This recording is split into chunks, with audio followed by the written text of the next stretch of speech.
Hello, welcome to this Wargamer. I'm your host Rob. Welcome to Stream Streak. Nope, wrong show. Welcome to Age of Sigmar Mondays. If it's Monday, it's probably close to Warhammer. How does that sound? I'm joined today by... Oh no, I don't know if I've done this right. Nathan Prescott. Say hi, Nath. No, I haven't turned your audio on. Say hi, Nath. Hello, good evening. Yeah. And if I sound louder, will work better. Yeah, that's how you made it work. And we're also joined by Mr. James, the Gun Merch Grot Powell. Hello, sir. How are you? Good evening. Very well, thanks. How are you? Yeah, I'm into it. Let me tell you, I'm into it. But I'm not as into it as the Warhammer community is into that girl that's going to give Marines away, and you can subscribe to her OnlyFans. People are really into that. I think I've missed that. What, a girl's giving away Marines and her OnlyFans? Or they're giving her OnlyFans to Marines? It's a complicated set of questions, Nathan, that you've asked me, and I really don't know the answer. But effectively, it's... The question is if you want to share stuff with the community, don't be an old fella. Be a young lady with an OnlyFans, and then it's fine. Is the kind of, like, crux of that conversation. Does that make sense? Do you know what I'm talking about? I want to know what Nathan gives away on his OnlyFans. Great question. And Onan in the chat has a question for you, Rob, because I definitely can't answer that. What is it? Hello, Rob and the Grot Gang. I'm mostly a hydration boy. Nice. That's now what you're called. Hello, everyone on the podcast, if you're listening. You're now a hydration boy. Or a hydro homie is another word that sort of my favorite. Have you guys? Suddenly he wonders why all the podcast viewers stopped listening after whatever month we're in, August 2020. Being a hydro homie is great. Hydro homeboy. That's what you are on the podcast. But wondering why there hasn't been any uploaded in at least 3 days. I did something change. No. I just did a 12-hour stream, and then it's really hot in this office, and I honestly hate the fucking sight of this room. Like, I despise the sight of this room. Like, loathe unconditionally. And I hate being in here. And as soon as the stream is done, I fucking kick the chair over and I walk out like a Mardy prima donna, and I stroll downstairs and I get a pea latte, and that's it. So that's why. So what you actually missed off that story is that you've been listening to Hawthorne Heights, right? Yeah, you're not hearing excuses, you're hearing the answer. But I will tonight. I plan after this show is over to sit, upload everything, and just sweat. It's also very hot. Is anyone else hot? Nathan, you're not working from home, so you're not hot. You're working on sites where they're also hot. James, you're working from home. Is it hot where you are? It was today. And because I knew we were doing the show tonight, I came up like an hour ago, opened a window, and then buggered off for a bit. So it's all right in here tonight. There's no windows in here. I put a jumper on today. Why? Just needed a jumper on. Is it cold where you were? Felt like I needed to be more warm. Where were you? Working at that house by that river. Oh, I like that river. That's nice. Yeah. Where Jim jumped in one time because he's mental. Yeah, that's the one. Yeah, perfect. Yeah, it's a good river. If anyone's ever been to the river that Jim jumped in that one time near that house, you should go. It's pretty sweet as a river. Anyway, welcome everyone to the show. Thanks for being here. Thank you to everyone on the Elves Wargamer Patreon. And of course, thank you to the best guests and hosts on the show, the Twitch chat. Yeah. With such famous people as Will Dockerell, O Injection, Retta Stanty, K-Dread, Yes Meatballs, Grob Rugda, Battlechode, Onan, and Drakanda. Thank you to everyone on the podcast. I will get all the podcasts uploaded. I apologize. Okay, right. Today's show, just so you guys know, we're going to see how Nathan and James are, get a little update from them. And then we're going to tell them about the news. They don't think there's any news, which in traditional fashion, none of them have read anything. I would like you to know, so you guys, you know how we have the Age of Sigmar WhatsApp group for the show? Like Where's us, that? The one that we all talk in, the three of us. And Dad. Do you know that one? The one we were in earlier, Nathan, sending voice notes. Oh, yeah, I sent a voice note to it. Yeah. Okay, yeah, good. Computer machines. Well, yeah, exactly. So you know that one that we're in.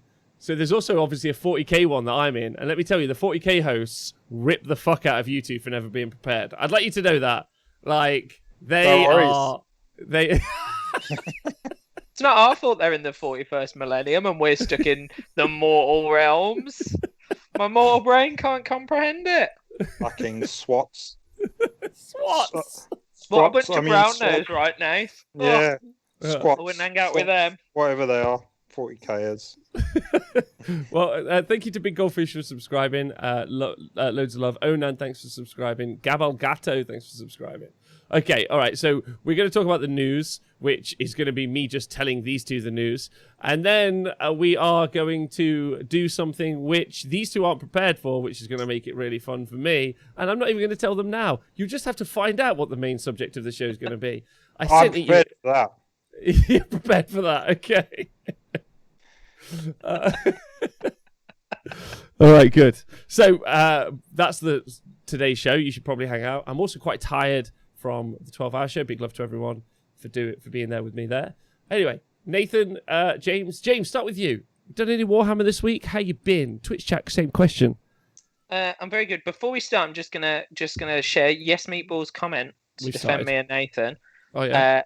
AOS is technically more advanced than 40k. 40k doesn't even have an app. That's true. Ours hasn't been updated in 6 months, but it exists. Well, big news, it got updated at the weekend, and if you updated it, it crashes your phone, but then if you reinstall it, it kind of works, but not all the information is up to date. So... Yeah. Oh, it just crashes. Cool. That's good. When did they update it? On the weekend? Yeah, on Friday they did a post. They were like, hey guys, we've updated the app. And everyone's like, oh, hey guys, just to let you know, it also kind of breaks when we open it. And then they were like, okay, hey guys, let us know and we'll kind of sort it out. And then they were like, oh, hey guys, it's kind of been 3 or 4 months since you sorted this out. And that's not cool, bro. And then they were like, oh, hey guys, also, we haven't updated it for iTunes either, just FYI. And then everyone was like, oh, hey guys, fuck off. Do you know what I'd like to point out? That I'm pretty sure every time I've ever put Azir on my phone, it's always had like a good 4, probably out of 10 review, or out of 5. It's now on 2.8. It's going well for them. Wow, yeah, they're doing well. They're doing well. Anyway, sorry, I've digressed. Yeah, I'm good. Been plodding along.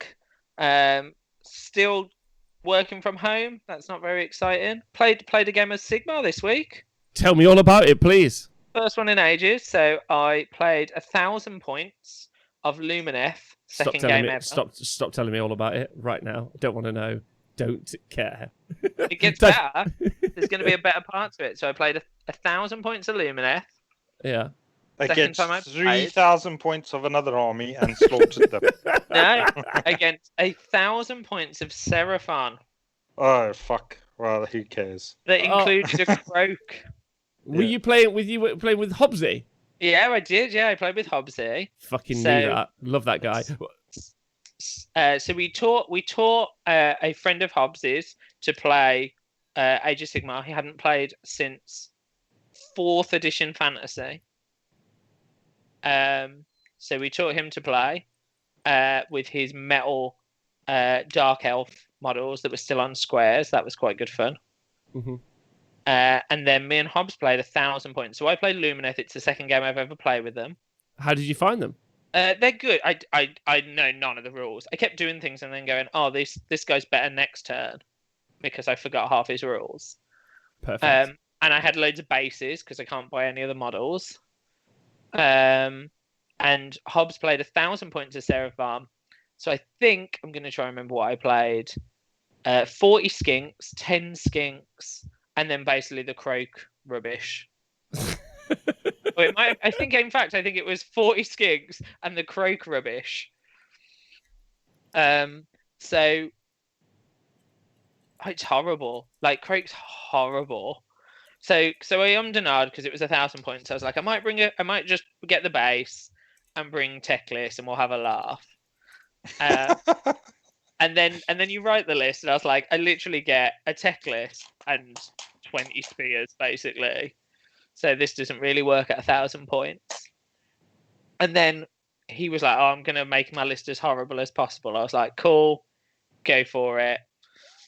I think in turn 1, Croak took probably a third of my models off the board.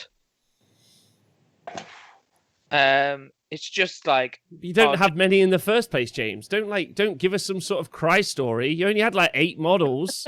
Yeah, it's not hard to do. A third of them went. It was ridiculous. It was fine. But yeah, so played that. Didn't go very well. That's my update. But I also know none of the rules. I definitely have not spent enough time on that book. So did he have first turn, or who had first turn? Yeah, so he took first turn and just mortal wounded the hell out of me. And then why were you that close? You what, sorry? Why were you that close?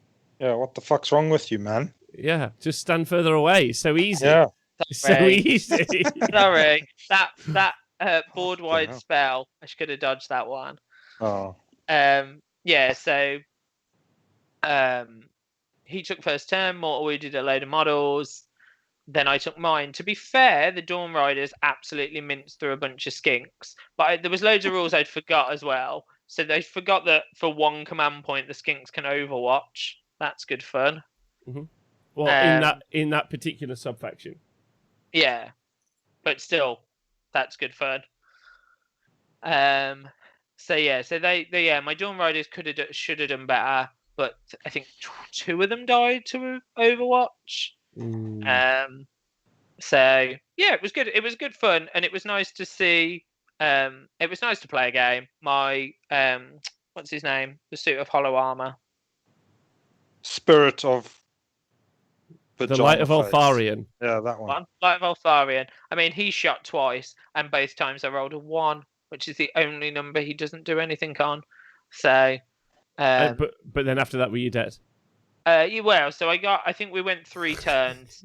For 3 turns, I limped, but yeah, and then he started summoning, and that was the end of me. Well, okay, sounds like a fun time. I'm glad you've now caught up with the Croak meta. That'll really help you out for later in the surprise segment of the show, which I'll enjoy a lot. Good. Okay, glad. Nathan, you've been doing some hobby. I would like to say shout out to my Canadian brethren in the chat.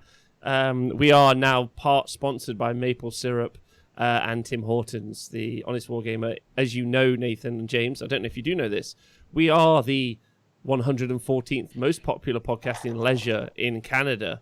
So, prepare yourselves for that Canadian. James, stop texting, James! Stop texting, James! Right, everyone, for the entire show, James. Right, not texting. For the entire fucking show, watch him. Tell her to watch the show, and then you can just talk to her. I'd like to also say, amazingly... I'm not allowed to text your mom now, Nath, so if you could text her for me. You should text his mom. She's amazing. Watch the show, she can watch both of us. Also, big shout out to our other Canadian in here, the Falcon 40k. I think he might be doing Fireside with the Falcon later on, which is where he reads 40k books dressed as a captain near a fire. You should watch it. It's really worth it. Also, big shout out to Tom. You might be wondering why lots of the 40k community are here watching Age of Sigmar show. It's because of the dumpster fire that is 40k, and they're just like, fuck it, we'll play with them elf fellas. It seems way easier to do. Is that because every single time they release a new version of 40k, they're like, cool, all you need now is 2 books, and then 2 weeks later they're like, but there's now 2 more. 2 more. You want another book? Have 7. Yeah, Nathan, they released. This is. I'd like Nathan to like your feedback. So Nathan, this weekend, I've got no idea what's happening in 40k. Can I tell you? What's going on? Tell me. Yeah. So they released the main rulebook, right? Good. That's a good start. Good start. Okay. So they released, and it had 6 missions in. Sweet potatoes. And you're like, okay, we could do this. And then they released another book, which was in a bundle of books, which had the points for all the armies and updated all the points for the new edition. Fun? So, what, like a General's Handbook? Yes, but it was separate to another book, which was their now tournament pack. It's imagine the General's Handbook split up into kind of the rules and the missions in one, and then the points in another. Pretty cool, right? Okay, yeah, sort of. Right. Sweet. What? Yeah. No, that's okay. That makes sense. That's fine. Sorry, wait. So you got the rules in the rule book. Yep, nailed it. And then the points in another book. Got it. There's some missions in the rule book. The main missions, like that you'll play at a tournament in this other book, along with the secondaries, which you'll play in tournaments in this other book. Not in the core book for no particular reason. Okay. So in the General's Handbook. So yeah. Okay. Like a chapter approved. So you would think, let's get on with it. Let's start playing Warhammer, right? Yeah. Then flippity flop, watch out for Games Workshop's big old cock. They decided to release a new book, which is a book to do with the terrain, where you can just bring random terrain with you instead of there being terrain at the tournament, and then you can do that. And it's a suggested book. You don't have to do it, but they also suggested smaller boards. Fuck that book off, yeah. There you go. 40k just needs Nathan. There you go, 40k. You should just honestly just use Nathan for that. That's perfect. Which will bring us on to the Broken Realms books in a moment. No, it won't. It'll be fine. Anyway. But, they did. Broken Realms is interesting because it sounds a lot like End Times, but how? It does. It does. Maybe they're going to end the world and we'll go back to Warhammer Fantasy. We can't do that because it's smaller. But more on that later. The rumor mill that is. So, okay. So, Nathan, how have you been this week before we get onto the news? I've been well. Been a bit busy at work, trying to catch up so I can get back to your venue, which would be interesting to hear your update on that, actually. But I think that's finally finished this side job now, so I can get back. I'll be with you tomorrow. Mm-hmm. And then, but Warhammer-wise, I have had a couple of games. I've done some more painting, got some more hammerers painted up, starting to work on some iron breakers. So still working on my dwarves. But also eyeing up some squigs for that new squig thing, whatever the hell it's called, the Jaws of Mork. So I think that'll be fun. But the games I had a game against Lofthammer, who's Paul Haley, and against his ogres with my Tempest Eye, playing Scorched Earth. So that was a good game. It was quite a close game, but the ogres managed to win there. So still yet to win with the Tempest Eye. So that's that. And then I had another game on the weekend against Christine, Hook and Pin. Oh, nice. Yeah, and so she likes playing with Iron Jaws, so I quite like the mirror match as a game, really. So I took my Iron Jaws to that, and so we had an Iron Jaws bash at each other. I thought I'd try out the Choppers, which is the one tribe that you don't see very often. And it was all right. Wasn't great. I still think Iron Suns is probably better, but yeah, it was good. So that was a good game. Also Scorched Earth. So I've had 2 games of Scorched Earth now. How did you feel about that as a battle plan? It's all right, except for where you have to roll for the bloody points. I think if they'd made the things you just get an extra point for burning it, or an extra 2 points for burning it, then that would be better. Because against Paul, I rolled pretty low. He rolled pretty high, and it was a tight game. And I think it pretty much went down to those rolls separated us. Do you think that as a community and as a group of people, we're just going to FAQ it to just flat 2 instead of it being D3? I think that would, if people are going to comp tournaments, that would be a good idea to do that. but I know some people, obviously, a lot of people don't like to comp their tournaments, so I expect we probably won't see it that often. But there are some tournament packs which get stuck into a bit of comp, so I would suggest that to them. Flat 2. That's what I would do. So fun games of Warhammer. You happy? You enjoyed them? Oh yeah. I'm really enjoying playing Warhammer. It was great to play with the Iron Jaws again, actually. So, I just wish I was playing more Warhammer so I could play with all of my different armies, because I'm really itching to play the Gloomspike gets on these new scenarios. I think they actually suit them pretty good. So. Yeah, I want to run some goblins and fucking take some gold.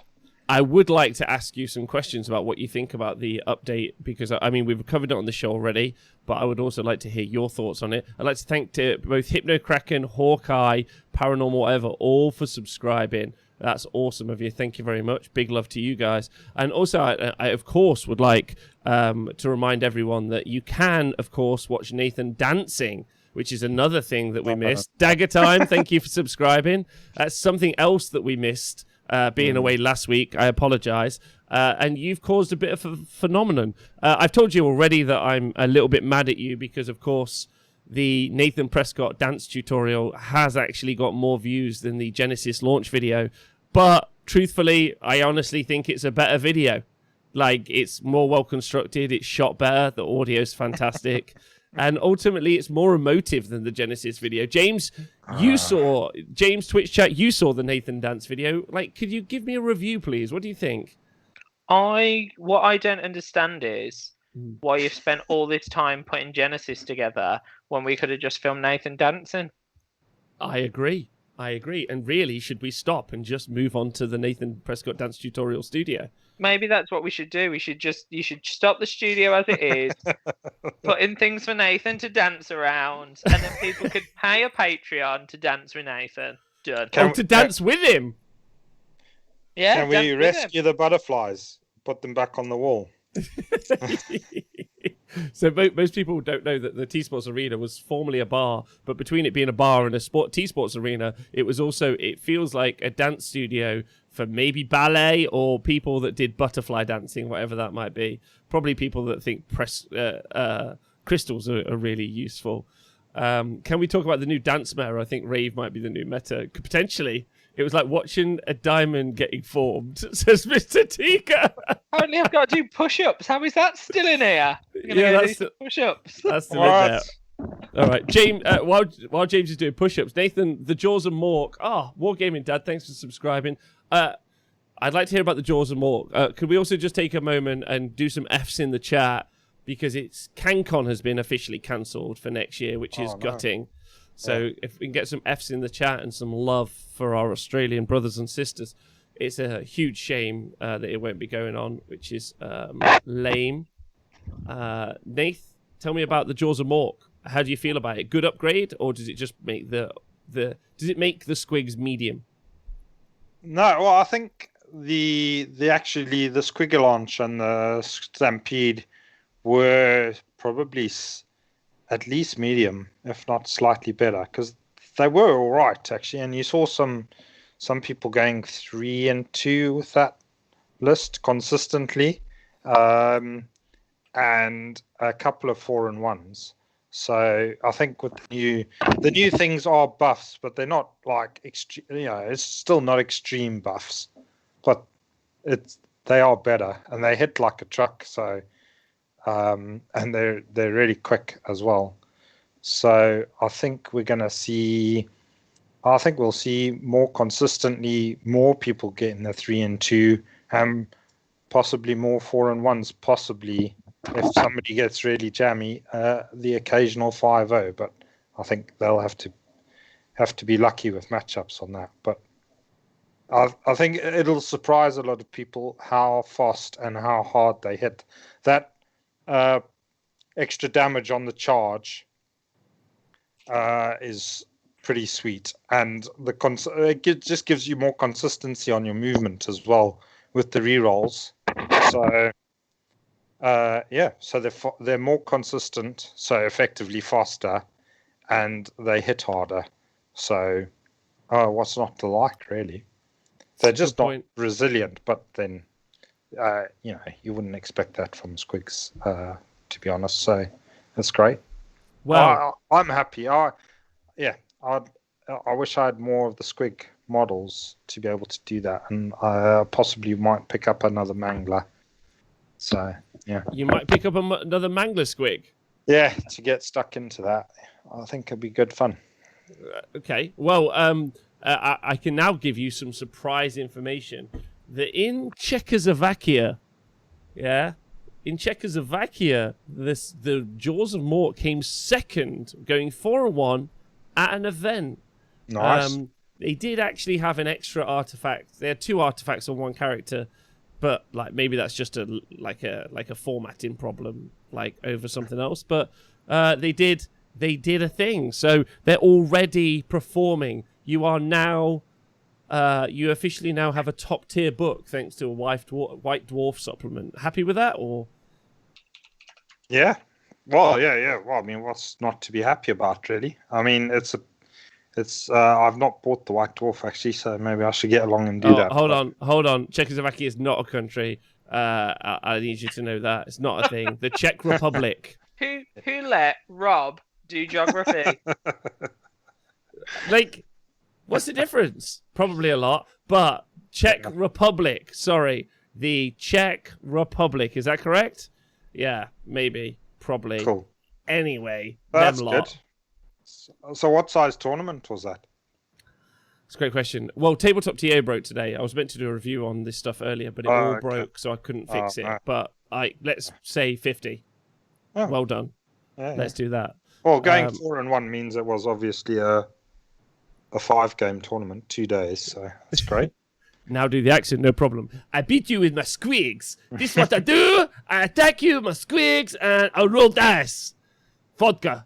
That's my Czech Republic accent, if that helps you out. Hey, Rob, I just texted you. Thanks, bud. Appreciate that. All right, so that's some of the other news that we weren't caught up on. I've painted 90 Plague Bearers because I'd like to play games in the future that bore everyone. James is going to have to stop doing push-ups now because every time he does that, he punches his microphone and the podcast guys hate us. So no more of that, everyone. There we go. Cool. Did Rob go? Yeah. So news. James. I'm back. I'm alive. Yeah. I'm really proud of your push-ups, but please stop taking your microphone on and off. It's the worst noise in the world. No, you're doing great. You're doing really well. Okay, on to news this weekend. There was a Warhammer preview, and we saw some new stuff. Specifically, there was that book, Nathan, I told you about, where it's terrain. So excited for next year when we get an Age of Sigmar terrain book. But beyond that, we've seen some new Warcry warbands. Specifically, our first look at some Shadow Elves, the K-Knight Shadow Stalkers. You guys, did you see the pictures of these, and and what do you think of them? I am all the excited. Tell me why. I just think they're great. So they'd previewed, hadn't they, 3 of these previously. So we had I don't know any of their names, whatever the leader is, the guy with the 2 little hand crossbows. I think there was one more in the original preview, but I can't remember which one. I just think they look great. I mean, they're very Daughters of Cain.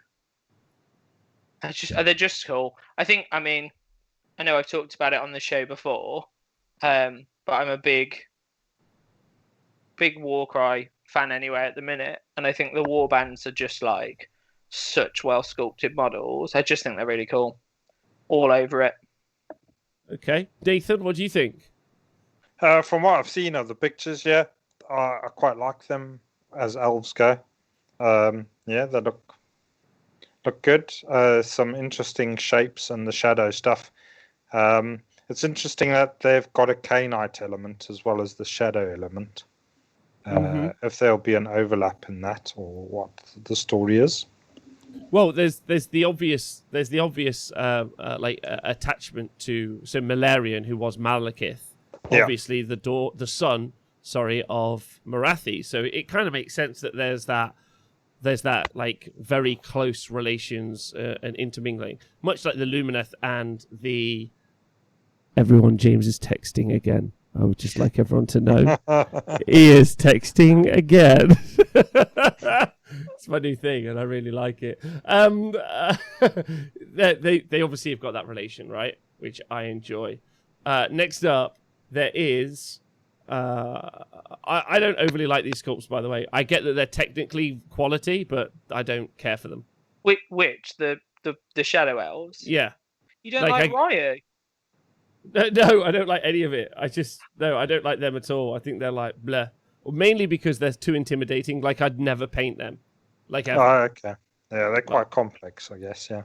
Yeah. So I don't know. I think sometimes like a more complex, like there's a load of texture on there, which I think almost allows you to dry brush and it still look good. Yeah, maybe. Probably not though. Like they're super detailed, Burv. Like, have you not seen the guy with, like, the bows, and he's got, like, a little dagger, he's got some icon skin. There's just a lot of different textures there. Do you know what? So I'm just going through the pictures, and I've just realised that there's a, what looks like a witch elf, dagger above her head, dagger behind, like, at her side, and the way they've coloured the picture, they've cut part of the grass flock off. And the next one of that's like a witch elf running forward has got 2 random long pieces of grass sticking off the bay. To be fair, everyone's doing it at home. They're trying hard. Okay, we'll let them off. Yeah, but I can definitely see if you are into this aesthetic, then they're fantastic models. Like they are. They're just not for me. I think maybe at this stage, I look at a model and I instinctively know that it's a bit too much detail. I originally bought a bunch of High Elves and Dark Elves for Warhammer Fantasy Battle. Really big fan of them. It's just a bit too much. I've painted 10 of Witch Elves once for 8th edition, and then I just stopped. I was like, I guess I'm not doing this army. This is just too much for me. It's just too little. It's too fiddly. But they also have shown the Scions of the Flame, I think it is, which looks to be another Chaos Warband, but they look pretty cool. I quite like them. Do you guys like these models or not interested? So my problem with these is I think there's a mix of I either look at the model, I'm like, that's really cool, I'd like that model, or I look at it and I'm like, I hate that model. Oh, really? What, you do or don't like these? Like, I think they're literally Marmite. Like, so the main dude with the big two-handed greatsword. Oh, yeah. Big fan. Big fan. The girl with the axe, really like that one. Okay. Guy with the giant axe swinging it over his head, hate it. Why? Just don't like the pose. Why is the flames going the wrong way? All right. Okay. Well, I really like the guy who's got the helmet and he's got a pickaxe and like a little dagger and like a little bomb on his thing because he's got more of that like samurai stuff, which I'm. His little pig helmet. Yeah. Oh, big shout out to General Beef in the chat. Thanks for subscribing. General Beef, obviously the superior to Colonel Cabbage, who's another obvious member of our Warhammer community here on the channel. I'm really looking forward to seeing a Sergeant Sausage. So if anyone wants to subscribe as Sergeant Sausage or even Private Plums, also another great name.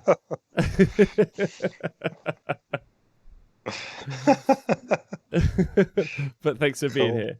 Yeah. So loads of board, like some cool boards, some cool terrain, whatever. Not bothered. Like I'd be excited to see what they're like in blah blah blah in Age of Sigmar, and Warcry is an excellent game. It's exciting that it's out for people and they can play it. So then there is so if you guys got any quick thoughts beyond that, do you want to play any Warcry? You two, Twitch chat, any thoughts before we move on? Yeah, I've been playing anyway. I think honestly I think it's a really good game. I don't think it's ever like anywhere close to being a replacement for something like Sigmar. But I think, like, if you're seeing a mate and you want to sit and have a chat and roll some dice, it's a really easy way of doing it. Big fan. And I like the idea that they're trying to change it up a bit. So there's, like, that board with some bridges to try and hem you in a little bit. Looks cool. I also friend of the show and one of our affiliate shows, Party at the All Points, Dayton, Mr. Mamdare, he suggests that it's an excellent game to play with your wife. So if you have a partner, if you like, his missus won't play full Age of Sigmar. She says that she's not really a fan of the GHB 2020 missions. She just thinks they're a bit overdone. I can kind of see a point in some ways, but so she's settled on only comfortably playing Warcry, which I think is fine. So that's the right way to go about it. So yeah, maybe something to play with your partner to get them into the hobby. Have you thought about that?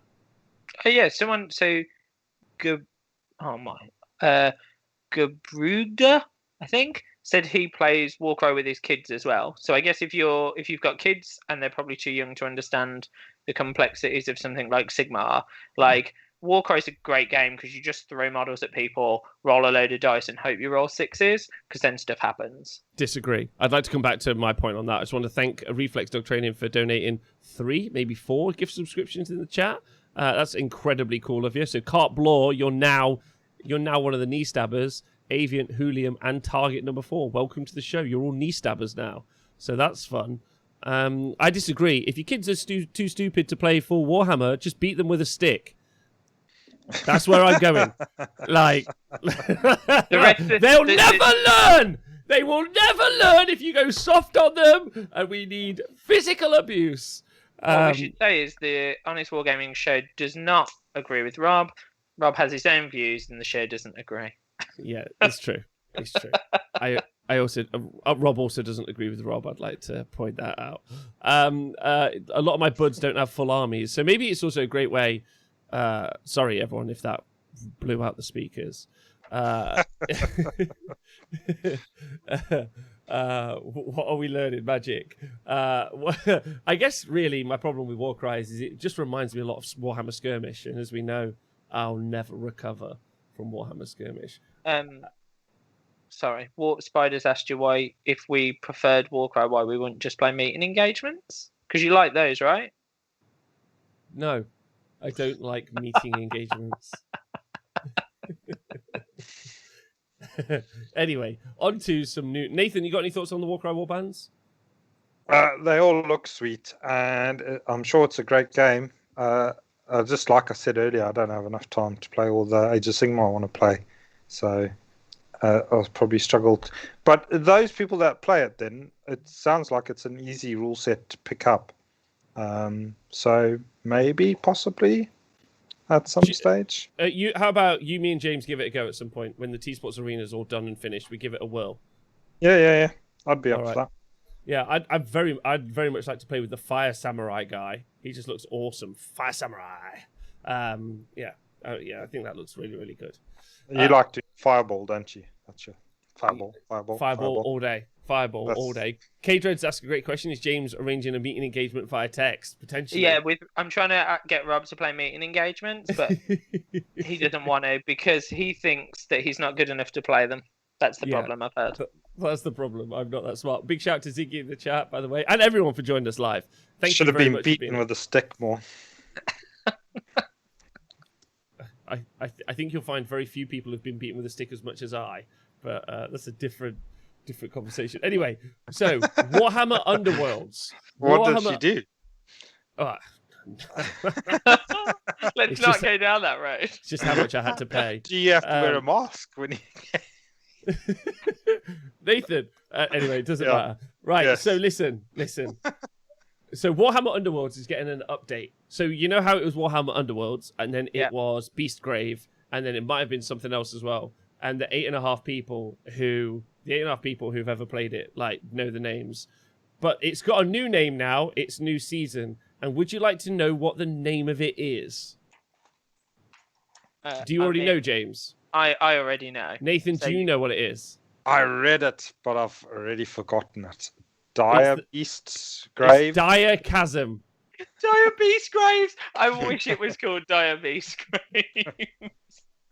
I knew there was a dire in it. Big shout out to Diadrin in the chat, who has now had his Twitch handle ruined forever. The Dire Chasm is what it's been called, which is easily the quickest anyone in... And Warhammer people very quickly try to sexualize and or fuck with the IP anyway. But Dire Chasm is It just seems very easy. In fact, there's someone right now you can get a Space Marine army off on Twitter with a I'm not finishing my joke. Anyway. With a diachasm. Huh? Right, so yeah, diachasm. So there's going to be some new Warcry warbands. We saw some of them already. We saw the Uruk one. But have you seen the new skink, Nath? The new awesome skink? Yeah, I saw that little chameleon fella. Yeah, he looks pretty tight. He looks like a nice model, doesn't he? He does. Oh. The real question is on everyone's lips, is he accompanied by a salamander? That's the real question. Like a better looking salamander. Yeah, just the one in the book. But yeah, he's a cool little looking skank. I quite enjoy that. So anyway, that's the rule. Like for the Warhammer Underworld players, I hope you enjoy whatever it is you do. Like carry on with that. In the chasm. Have you ever played? Did you ever play Underworld? I actually did some of the beta testing when it was like not even a real game because I was at Games Workshop at the time. So is it your fault it's as bad as it is? No, Is that what you've just admitted? That you are the person that invented it? Why didn't you hit them with a stick, man? Right, so I'm also very excited about the Cerapon Warband because it'll be some of the it'll be the first Age of Sigmar Seraphon models we've ever had. Yeah. Yeah. True. Which is awesome, and it's an incredible upgrade, that skink versus what we've seen before for the skinks generally. So like it's very, very cool. And if you not see, like there's a little frog like on his belt, like his little rope belt that he's carrying his arrows in. It looks amazing. Anyway, so is that going to be the new croak? What, this one skink? No, the little frog on his belt. Yeah, let's hope so. Don't forget, James thinks Croak's fine. Yeah, that's what he said. As a random question, just because we've got the stream chat and it's been kind of bugging me. So this under this chameleon skink, it says his name is Atapatl, I think. I'm probably pronouncing that wrong. Atapatl. Was he the named chameleon skink from Warhammer Fantasy? No. That was Oxycotl. That was it. Yeah. Okay. Yeah, there was Oxycotl and Tic Tac Toe. And unfortunately, and Teto Echo, but unfortunately none of these. Obviously, if you've played skinks in any way or Seraphon at all, the sight of a skink is enough to make you want to quit Age of Sigmar at this stage. Big shout out to Stephen, who took third at the Exploding Dice New Dawn event, maybe. I think that's what it might be called, over this weekend in Northern Ireland, which is cool. Took third, and he had 40 skinks and 3 lots of 10 skinks. No, he did have a croak. What am I talking about? But the big news, for Age of Sigmar, the big news is the launch of an exclusive box set, which is exciting because inside it is a new Snake Daughters of Cain character, and there is one Mortal of Slaanesh character, which is very, very cool. In that box, you get models that you can get absolutely anywhere else. So you really are only buying it for 2 special characters, but if you were trying to start either of those 2 armies, it's a good start, I guess, apart from the entire Slaanesh element, because it's some of the oldest parts of the Slaanesh book, which is pretty gross. There's the Hellflayer, which is pretty gross, the Hellstriders, which are pretty gross, and the Demonettes, which are pretty gross and old models. However, the new Mortal guy, also all of those are demons, which is a weird kind of side note when there's just one Mortal of Slaanesh in there. No, they're Hellstriders, aren't they? Not Hellflayers. Sorry. So they're all mortal.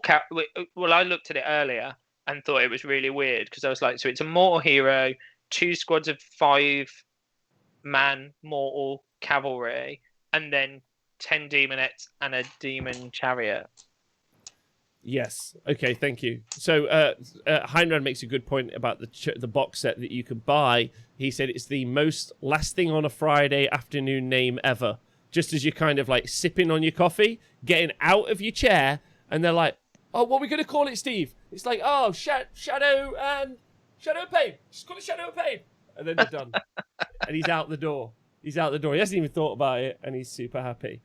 So obviously it's a good narrative box because they're meant to fight against each other. And I personally think that the Mortal of Slaanesh, which I think is going to herald an entire book of Mortal of Slaanesh models, personally, because there's been no reason to show just the one, looks phenomenal. What do you two think? I guess he's all right. He's quite busy modeling. He got a weird big mace thing, or whatever Slaanesh people use maces for. Could be, if they're brave enough. Yeah, it looks very Slaanesh-y. I don't like him.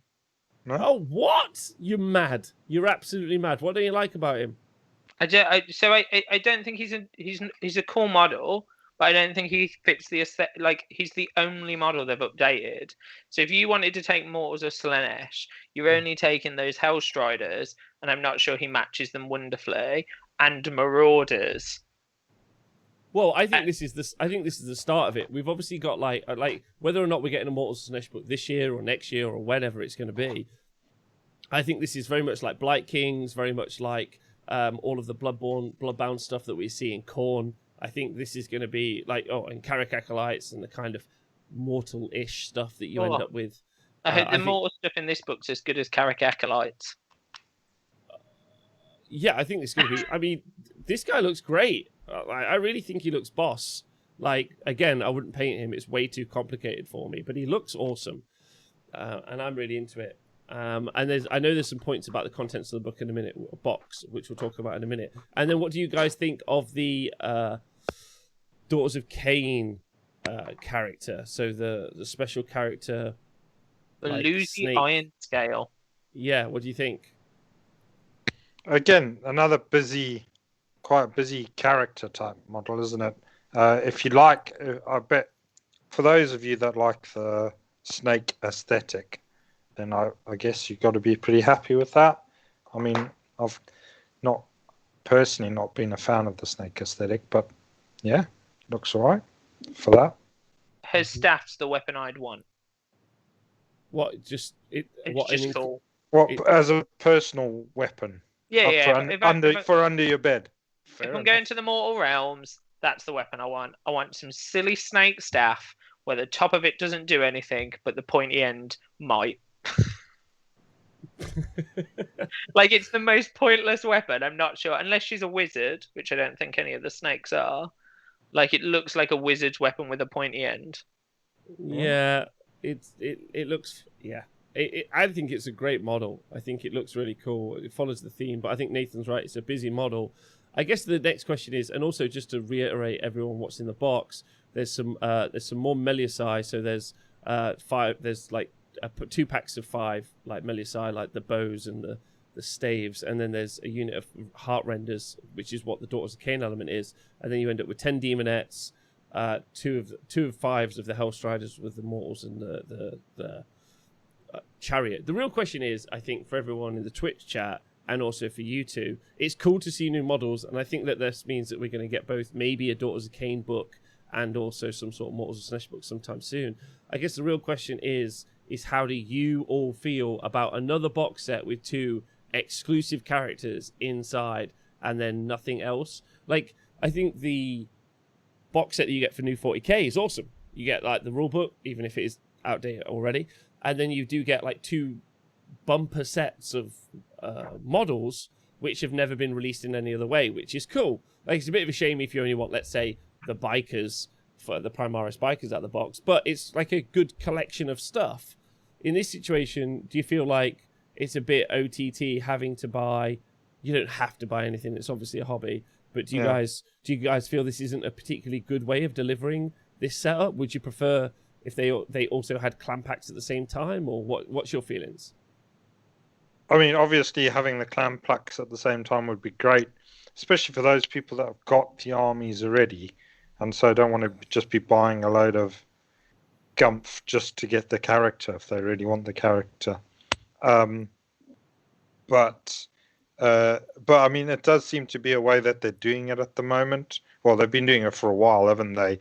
With like the Loon Curse, and the Eighth War and all of those boxes. But they do eventually release the heroes as a separate thing. It's a long time though, isn't it? But it does seem to take a while. So it's just their sales tactic, isn't it? Make you buy more stuff. Do you know, Nathan, if from the Aether War box, if the dirigible suit guy is even out to buy individually yet? I don't know, no. Well, I think like one of the really nice things traditionally, I'm going to put in brackets, really, is that it hasn't. I suppose it has been. Like, we look at the Art Regent, which was more than a year ago now, but I do feel really uncomfortable, and I feel like I have to bring it up, that they lock behind a very expensive paywall, maybe a special character which can change an army significantly. I mean, the Warlock Bombardier is pretty baller. The Arch Revenant for Sylvaneth is good, as much as anything is good for Sylvaneth. The one for Flesh Eaters was really strong. Yeah, the Art Regent is really strong. Dirigible suit guy is really, really good. The Squig one was a bit of a miss. The Tyrant one is a bit of a miss, really. The Fate Master wasn't particularly a big deal. Well, the Flux Master, sorry. Although it was part of a 4th place list this weekend. But as a random... Oh, carry on, sorry. I was just going to say, ultimately, I feel like it's disappointing of Games Workshop to go through this process, especially as half of that stuff is old. Like, all of the SNES stuff is very old sculpts. None of it's new. At least the Daughters of Cain stuff is new stuff, but Daughters of Cain players maybe have most of those elements anyway. I don't think any Daughters of Cain player really wants another 5 heart renders, if they're honest with themselves. So it's a little bit disappointing is really where I'm at with it. But again, the 2 models that we're really talking about look great. That's where I'm at. What do you think?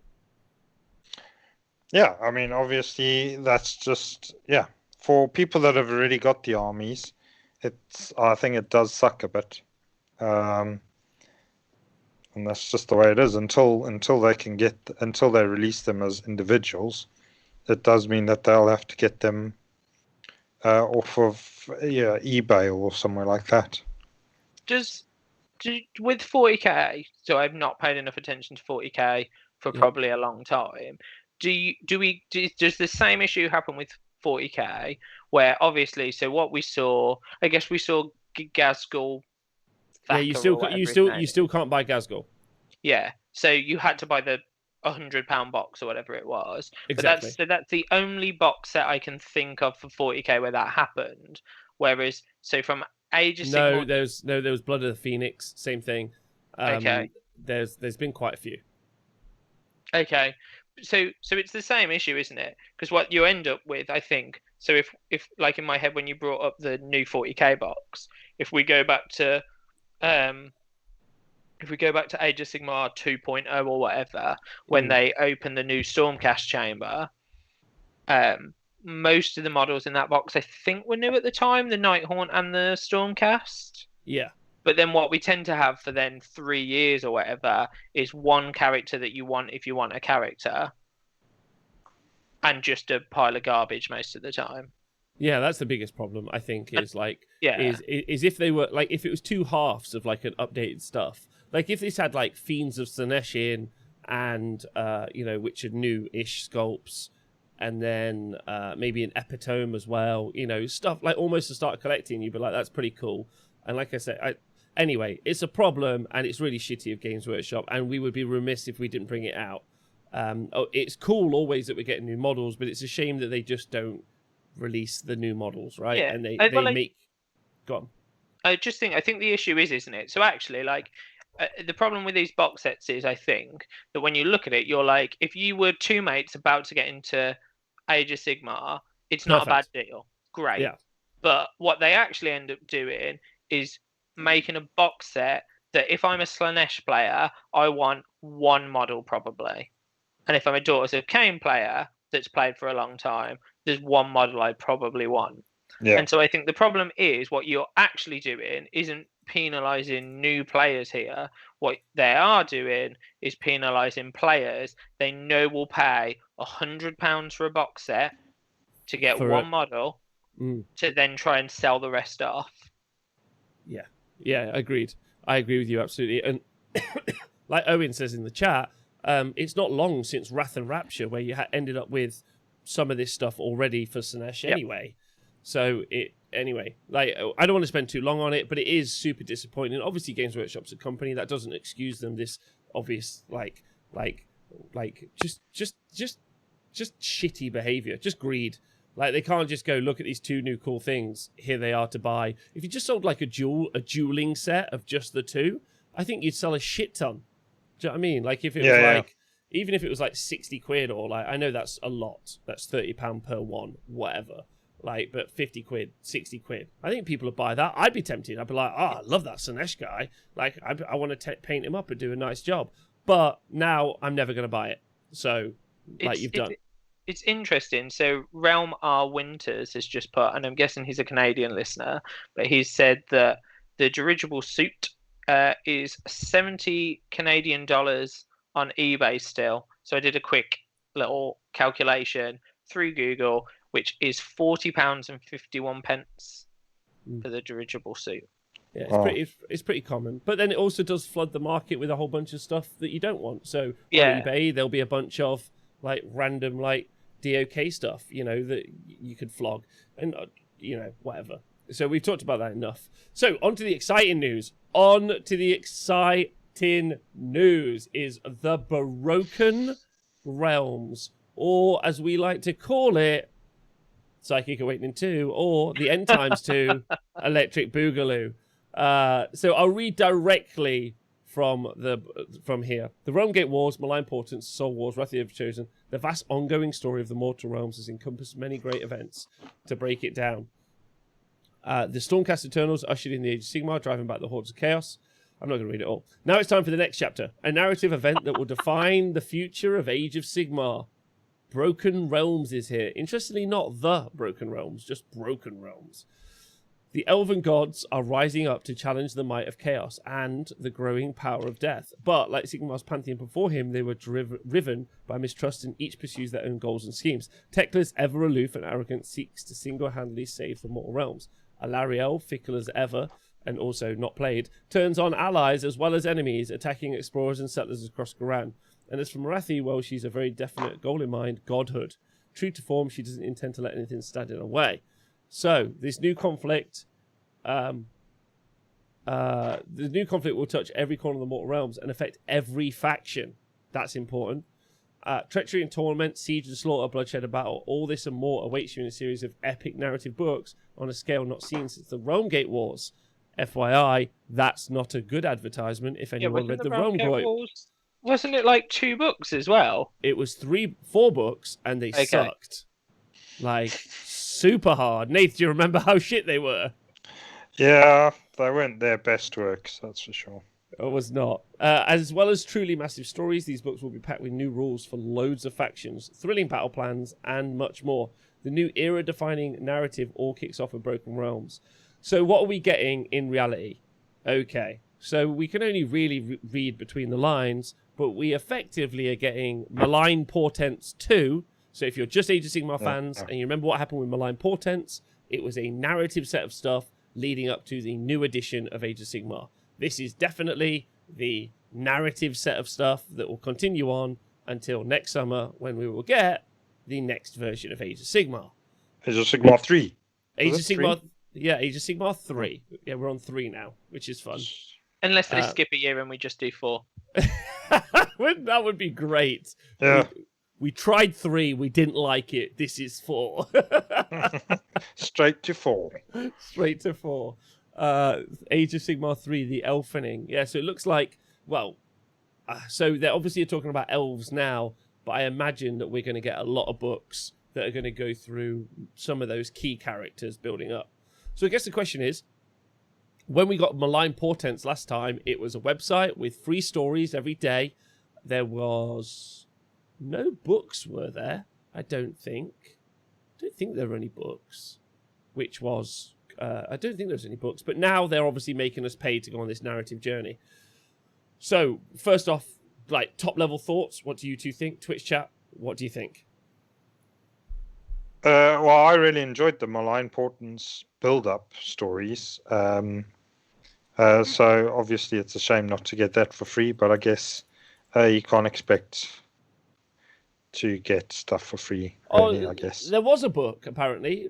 South Coast GT used it. Is that right? Malign Portent. Yeah, there was a book, yeah. I've got it. It's on the there was a set of dice, a book, and then those heroes. So there was the Fungoid Cave Shaman that you actually see. Oh, yes. And the 4 different ones, wasn't there? Yeah, the Dark Oath Chieftain. Never see her used because she's rubbish. Actually quite good. Something for death, can't remember what it was, and the 2-hammer makes your ballista shoot better. Oh yeah, it was just stuff they basically have ripped off new and upcoming lines and stuck in a new book, right? Yeah, so the book was really weird because Night of Shrouds, thank you, chat. The book was pretty good and the narrative was pretty good, but I don't feel like it was ever actually used.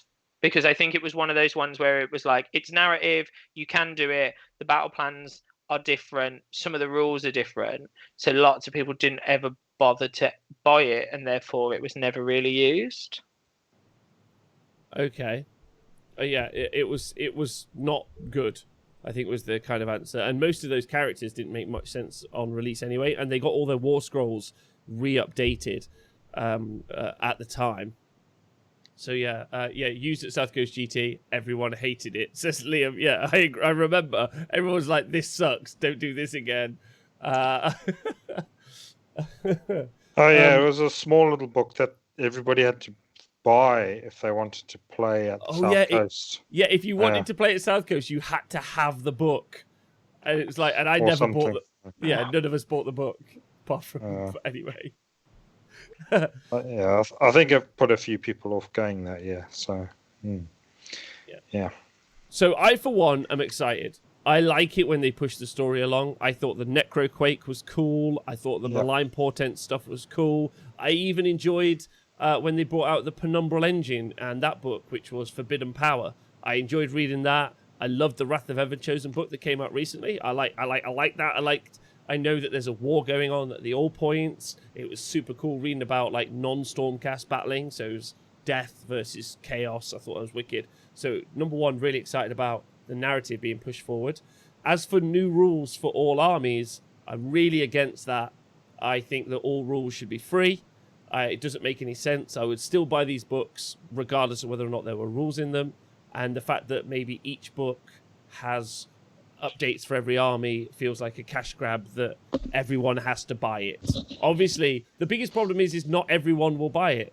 Like, if you tell me there's one Nighthaunt page of new rules in the Marathi book, the Nighthaunt guy is not going to buy the book for the one page of Nighthaunt rules. But if you tell him there's a cool story and it pushes the story along and you could read it, I think you would do better at getting a sale. So I'm very excited for the story. I'm not too bothered about the fact the rules are in there, but I am excited that everyone's getting rules. So, like, I'm excited about all of the content. I'm just not over the moon about the delivery of the content is my process. What do you guys think? I think for me, like, I always think that, like, Sigmar needs way more work on its narrative anyway. Like, there's not enough. Like, I think especially kind of having dipped myself into 40k a bit, like, one of the best bits about it was I was like, oh, cool, I'm going to play one army. I'm not going to have more than one. I was like, oh, what can I read about this army? And you look and you're like, oh, there's like 46 books on each army. Like, that's great. So I think that the narrative side is really cool, and I'm super into that. I think the problem with these books is, so let's say, so I'm looking at that page now. So I'm looking at Broken Realms 1, I'm looking at Marathi. So now, is this a Daughters of Cain book? Or am I going to have within there the rules for Daughters of Cain, OBR, and let's say Stormcast Eternals? And I might play just Stormcast Eternals, so I have to buy that book. Nah, this is going to be Psychic Awakening, which, if you guys don't follow 40k, it was 2 factions battling it out in each book. So there'll be a book with 2 factions in, more than likely based on the box set above. It'll be Daughters of Cain and it'll be Sinesh in some way battling it out, and then there'll be another book like Nurgle versus Alarielle, their traditional enemies, sort of a situation, so Sylvaneth, and then they'll try and sell us however many, like, I think there's like 24 factions. They'll try and sell us 12 books leading up to Age of Sigmar 3, and then they'll kick it out there. That's what they'll do, which is cool for the narrative. So do those books, the rules in those books, do they replace your battle tome, like allegiance abilities and stuff, and spell laws? Is that the sort of depth that they go to, or is it just like, oh, there's an extra, like a White Dwarf type thing, there's an extra faction you can take in your allegiance, and here's some extra, here's some rules if you want to take this bent. Yeah, so in Psychic Awakening, so the 40k version, obviously produced by exactly the same company, so you would assume that they would just mirror each other. It was additional rules. Some data sheets, therefore some war scrolls, also got updated, like effectively, but they're effectively power-ups for each army. In some cases, they weren't power-ups. I understand that, Deathwatch players, I know, but also, who cares about you? So there were some updates, but not everyone's was equal, but that's true for the battle tomes anyway. I think the biggest problem is if you look at 40k as an example right now, is you bought a bunch of Marine Psychic Awakening books, and then you now know that the Marine books are going to be out in a few months, and therefore they're out of date. So there's the potential that this book is already going to be out of date in 12 months, and we know that. Which, it depends on how you feel about it, which is why I really don't agree with the rules being in there. I'm actually really excited about the rules. I talked about this today, over the moon about this, because I think the most fun way to deliver rules like this when they do updates is to kind of bring everyone in together, a bit like the Horus Heresy. Because when they released a new book, oftentimes it was just 2 legions, or there was some Mechanicum stuff in there, whatever it was. But there normally was something for everyone, and I always really like that. I like that there's a book coming out, and then even though we don't all play the same factions, there's this awesome thing that we can all just kind of be like, like, how cool is this bit? And it's like, yeah, that's pretty rad. And it's like, we can all do some, which is what was really exciting, Nathan, about the End Times, if you remember. It's like, now we can all just summon stuff. How awesome is that? Yeah. Like, it was fun because we all were doing it together. And I love campaign books like that are applicable to everyone. I think that's the most, like, look at the buzz around General's Handbook or new editions of the game. Everyone's excited because it affects everyone, which is cool. So I'm happy about that, but I wish they'd just put those rules out for free online or in the app, even though I know it's shit and doesn't work. I just think for me, like, and I know I'm trying to keep up with the chat as well, and I know loads of people are kind of equally kind of talking about how when the books come out, then when the 3.0 comes out, they're probably going to write off all these books. And I get that. But then I also think we all buy a General's Handbook every year, and that invalidates every year. So I think part of that for me will depend on the price of the book. Like, if the books are like 50 quid, then it's harsh. If they're like 20 quid and you can buy a digital edition for a tenner, it's probably not the end of the world. What I think is worse is, like, I would imagine, so however many people are currently in our watching at the moment, I would imagine most people have more than one army. So if you only want the rules and you don't care about the narrative, and there's, let's say, 8 of these books, and your armies are split across all 8, it would actually mean that even if they're a tenner, to make my maths easy, you're spending 80 quid. If they're 20 quid, you're spending 160 quid to be able to play all your armies that you've already brought a 20 quid book for and the models for. I think that's the biggest issue for me. Nathan, what are you thinking? Yeah, it sounds expensive. And I'm not still not sure. I mean, so is it similar to that campaign book that we had? What was it? The Firestorm campaign book, where there were allegiance abilities for something that could happen.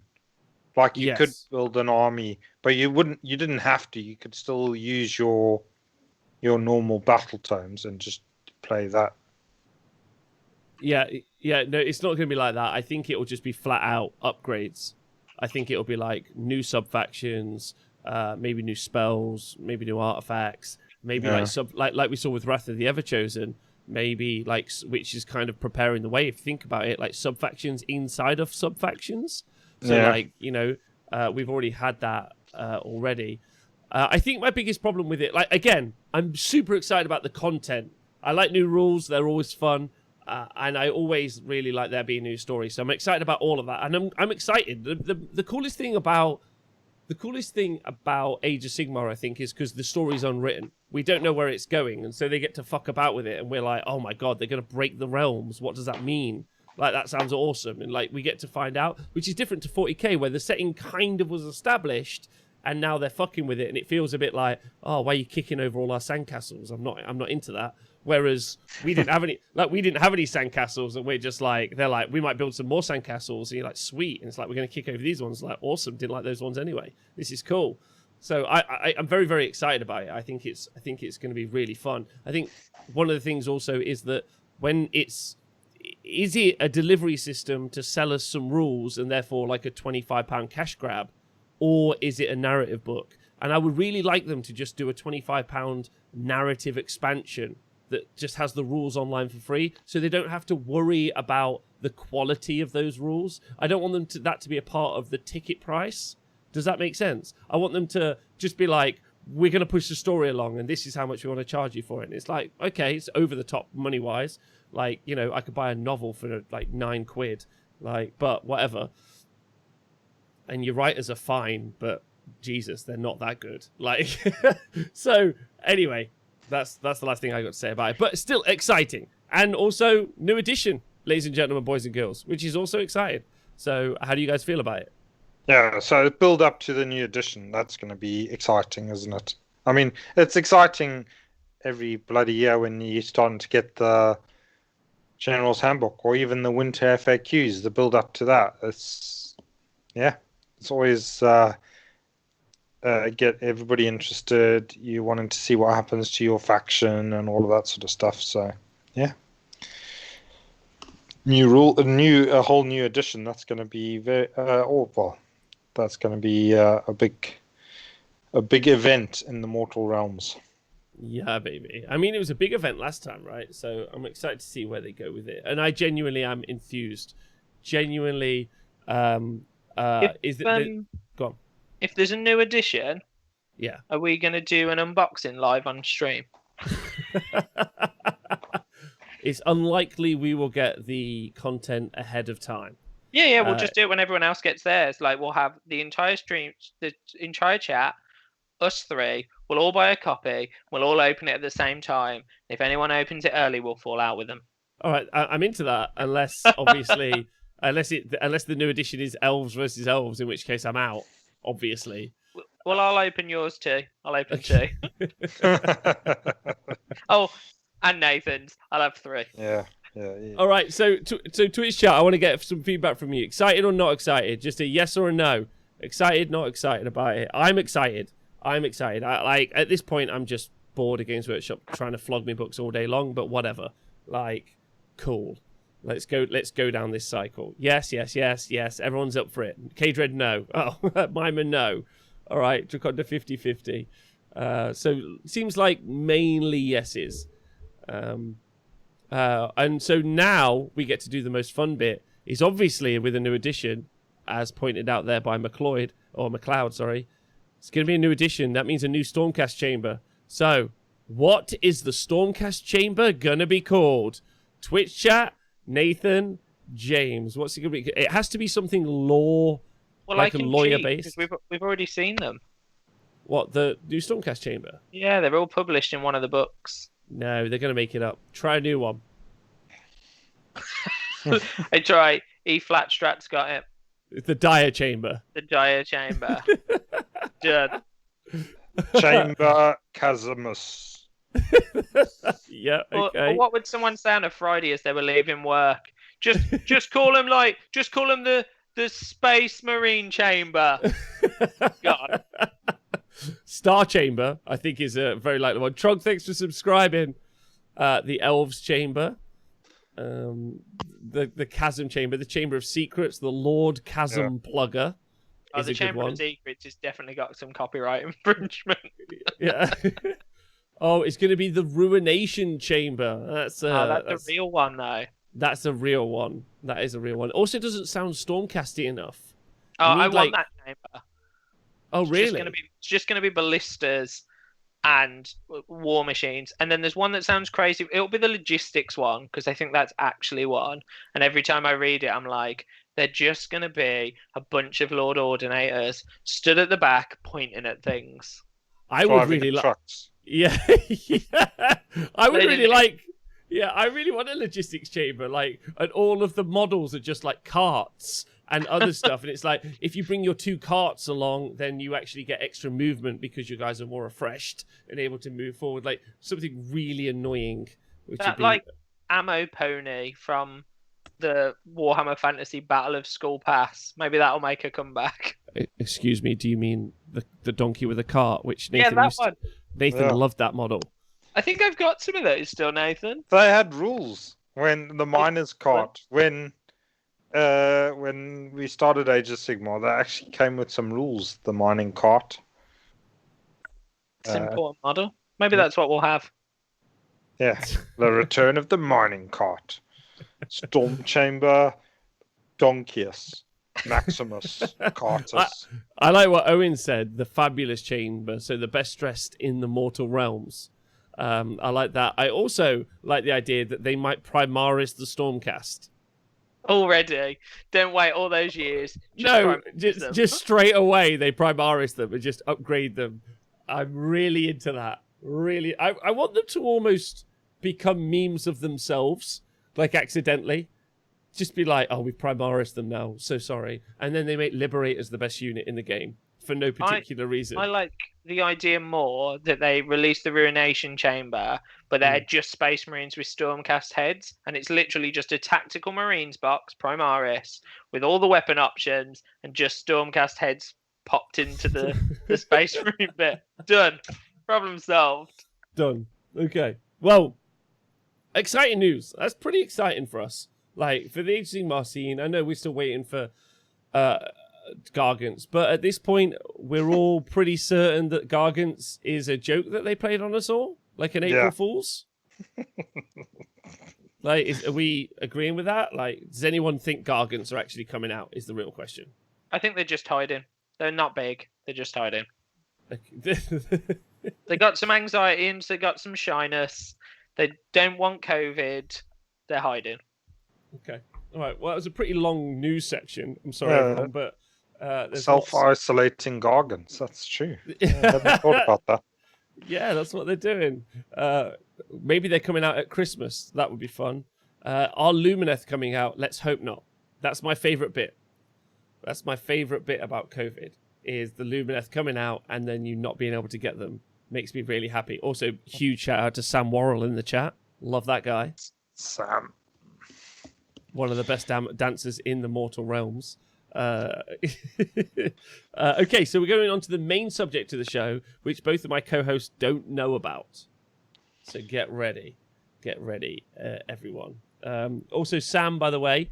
So Sickwat, you guys can see him there in the chat. It says Sickwat. He's one of the nicest guys in Nottingham. Super lovely dude. Playing a bit of Age of Sigmar, paints some stuff at home, plays a couple of games now and then. You guys should show him some love because I'd love Sam to be at the T-Sports Arena all the time playing some Warhammer. He's a great dude. Big shout out to Azrak. Fuck you too. Welcome here. Anyway, so today's topic, get ready, James and Nathan, is... Now, it's been a bit of a trend on the Facebook pages. You obviously wouldn't know this because other than the show, you pay no attention to Warhammer. There's been What do you mean other than the show? Also on this show. Can I ask a question? Yeah, please do. Is there anything else to Warhammer other than this show? There's not. This is the show. There we go then. That's all I need. Who the hell talks about Warhammer on Facebook? Loads of people. Yeah, but they're also the same sort of people. Have you ever opened up a fold up table? You know, like a fold out table that folds in the middle. Yep. Yeah. The people who argue about Warhammer on Facebook are also the sorts of people that do that, but they catch their knob in between it when they like finally close it up. Do you know what I mean? Well, are you saying they're all eunuchs? No, I'm just saying they're idiots. That's what I'm trying to say. Fair enough. Well, it sounds like they've had a frontal lobotomy. So, yeah. That's true. That is where the smarts are kept.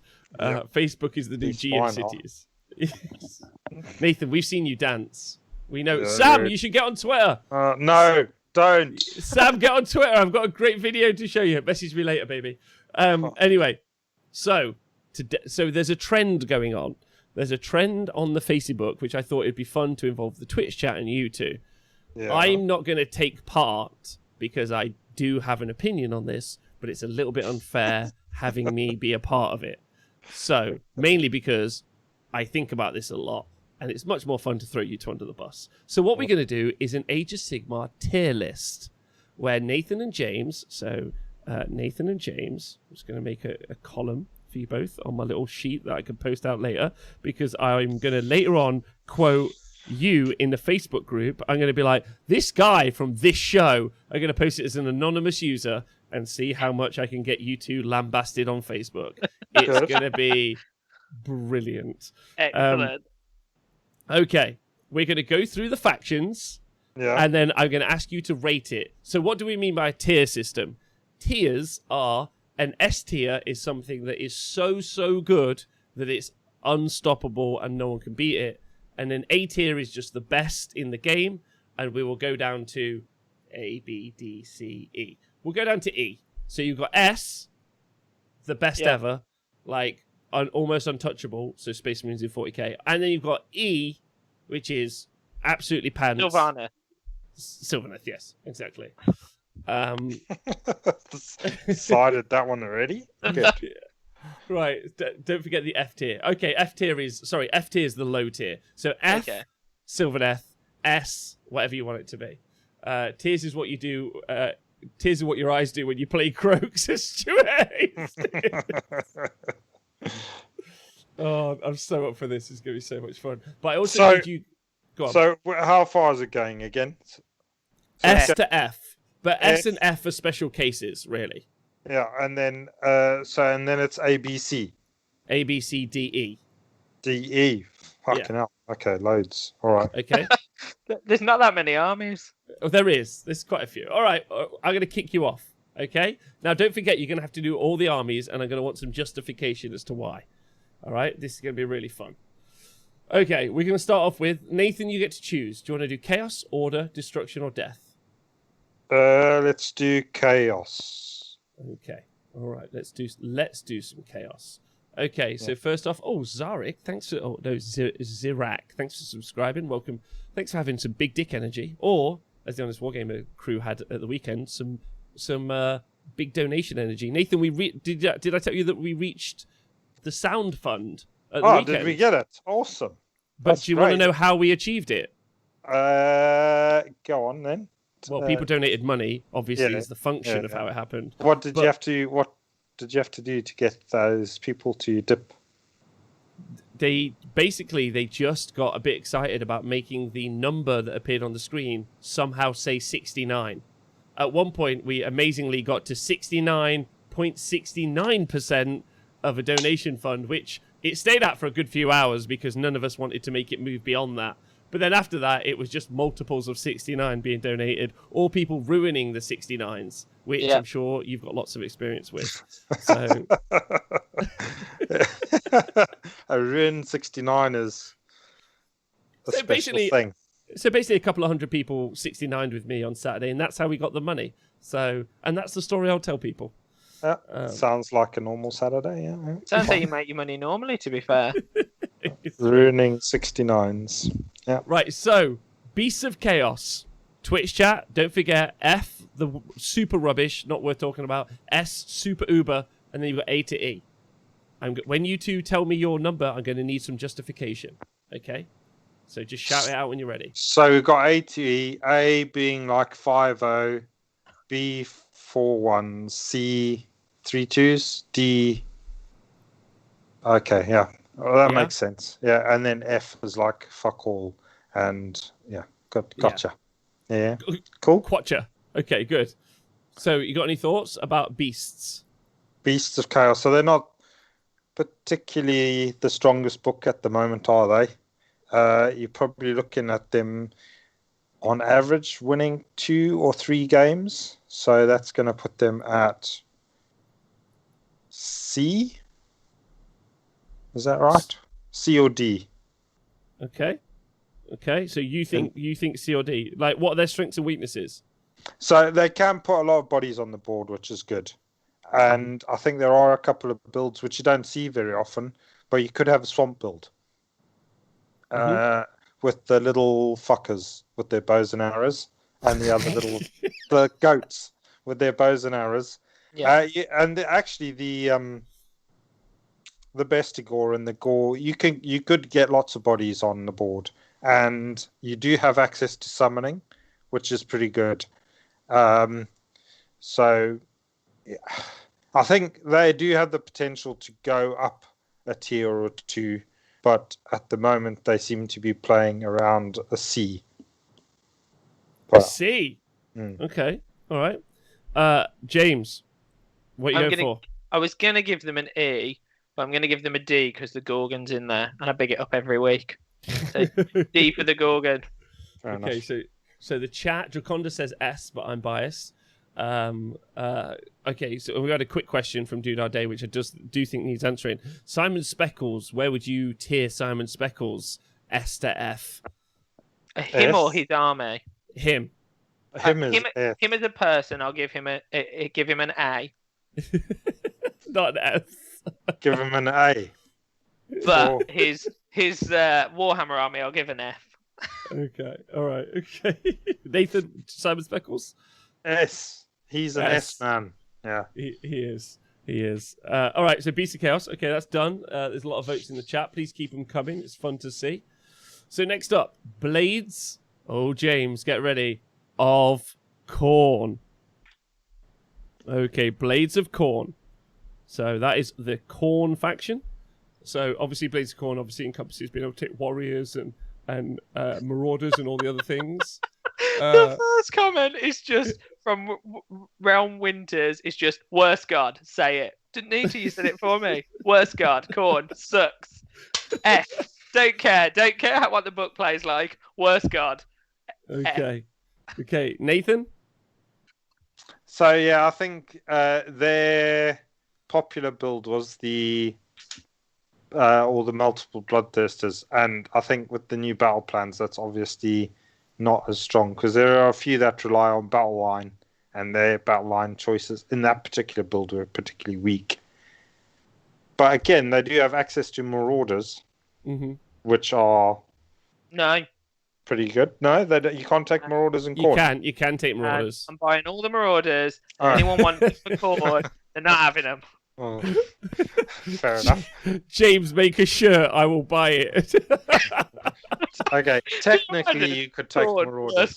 You definitely can take marauders, Nate. I think also I don't want to chip in too much, but there's so much utility inside. Blood Tithe is like a really underrated mechanic. Yeah, they have access to summoning again, which I think is super strong at the moment. I don't know the army books that have got access to summoning. I think it does. It's a massive bonus, really. So, sorry, you were saying about Blood Tithe?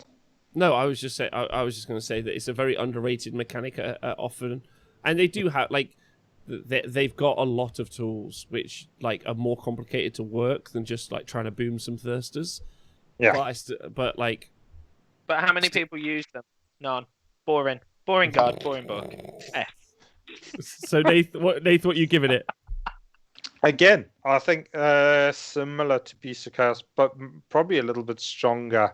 I'll give them. Should be between B and C, really. I'll say B. Okay. All right. Okay.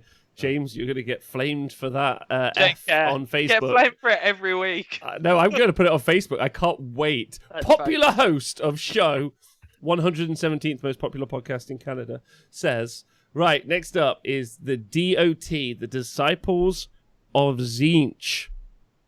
Disciples of Zinc. Take a moment to think about it, Twitch chat. Take a moment to think about it, Nathan and James. Disciples of Zinc. Don't forget they got a new book this year. There's lots of options. So they've got to be an A, haven't they? They're still great. They took a nerf with the handbook, with like the pink horror stuff and all of that, but yeah, they're still good. Their magic is still they're probably not the strongest at magic, but they're decent at magic, and it's got some threat, and then their summoning is good, and destiny dice are still strong, flamers are great, pink horrors are still good. Well, they're still there, probably the best thing in the book, but yeah, super strong. And then there's a lot of builds that you don't see that possibly have got some legs. Oh, I mean, you probably do see them, but nobody's playing Warhammer because we're all dodging the virus. But yeah, the acolytes and stuff like that. Possibly there's some action there. Okay. I'm not the strongest when it comes to Chaos books, but I reckon they've got to be an A. Yeah. Okay. James, what do you think? Yeah, I give them an A as well. I mean, I haven't seen them play since the handbook came out, but I can't imagine it weakened them enough to drop them from being kind of an A.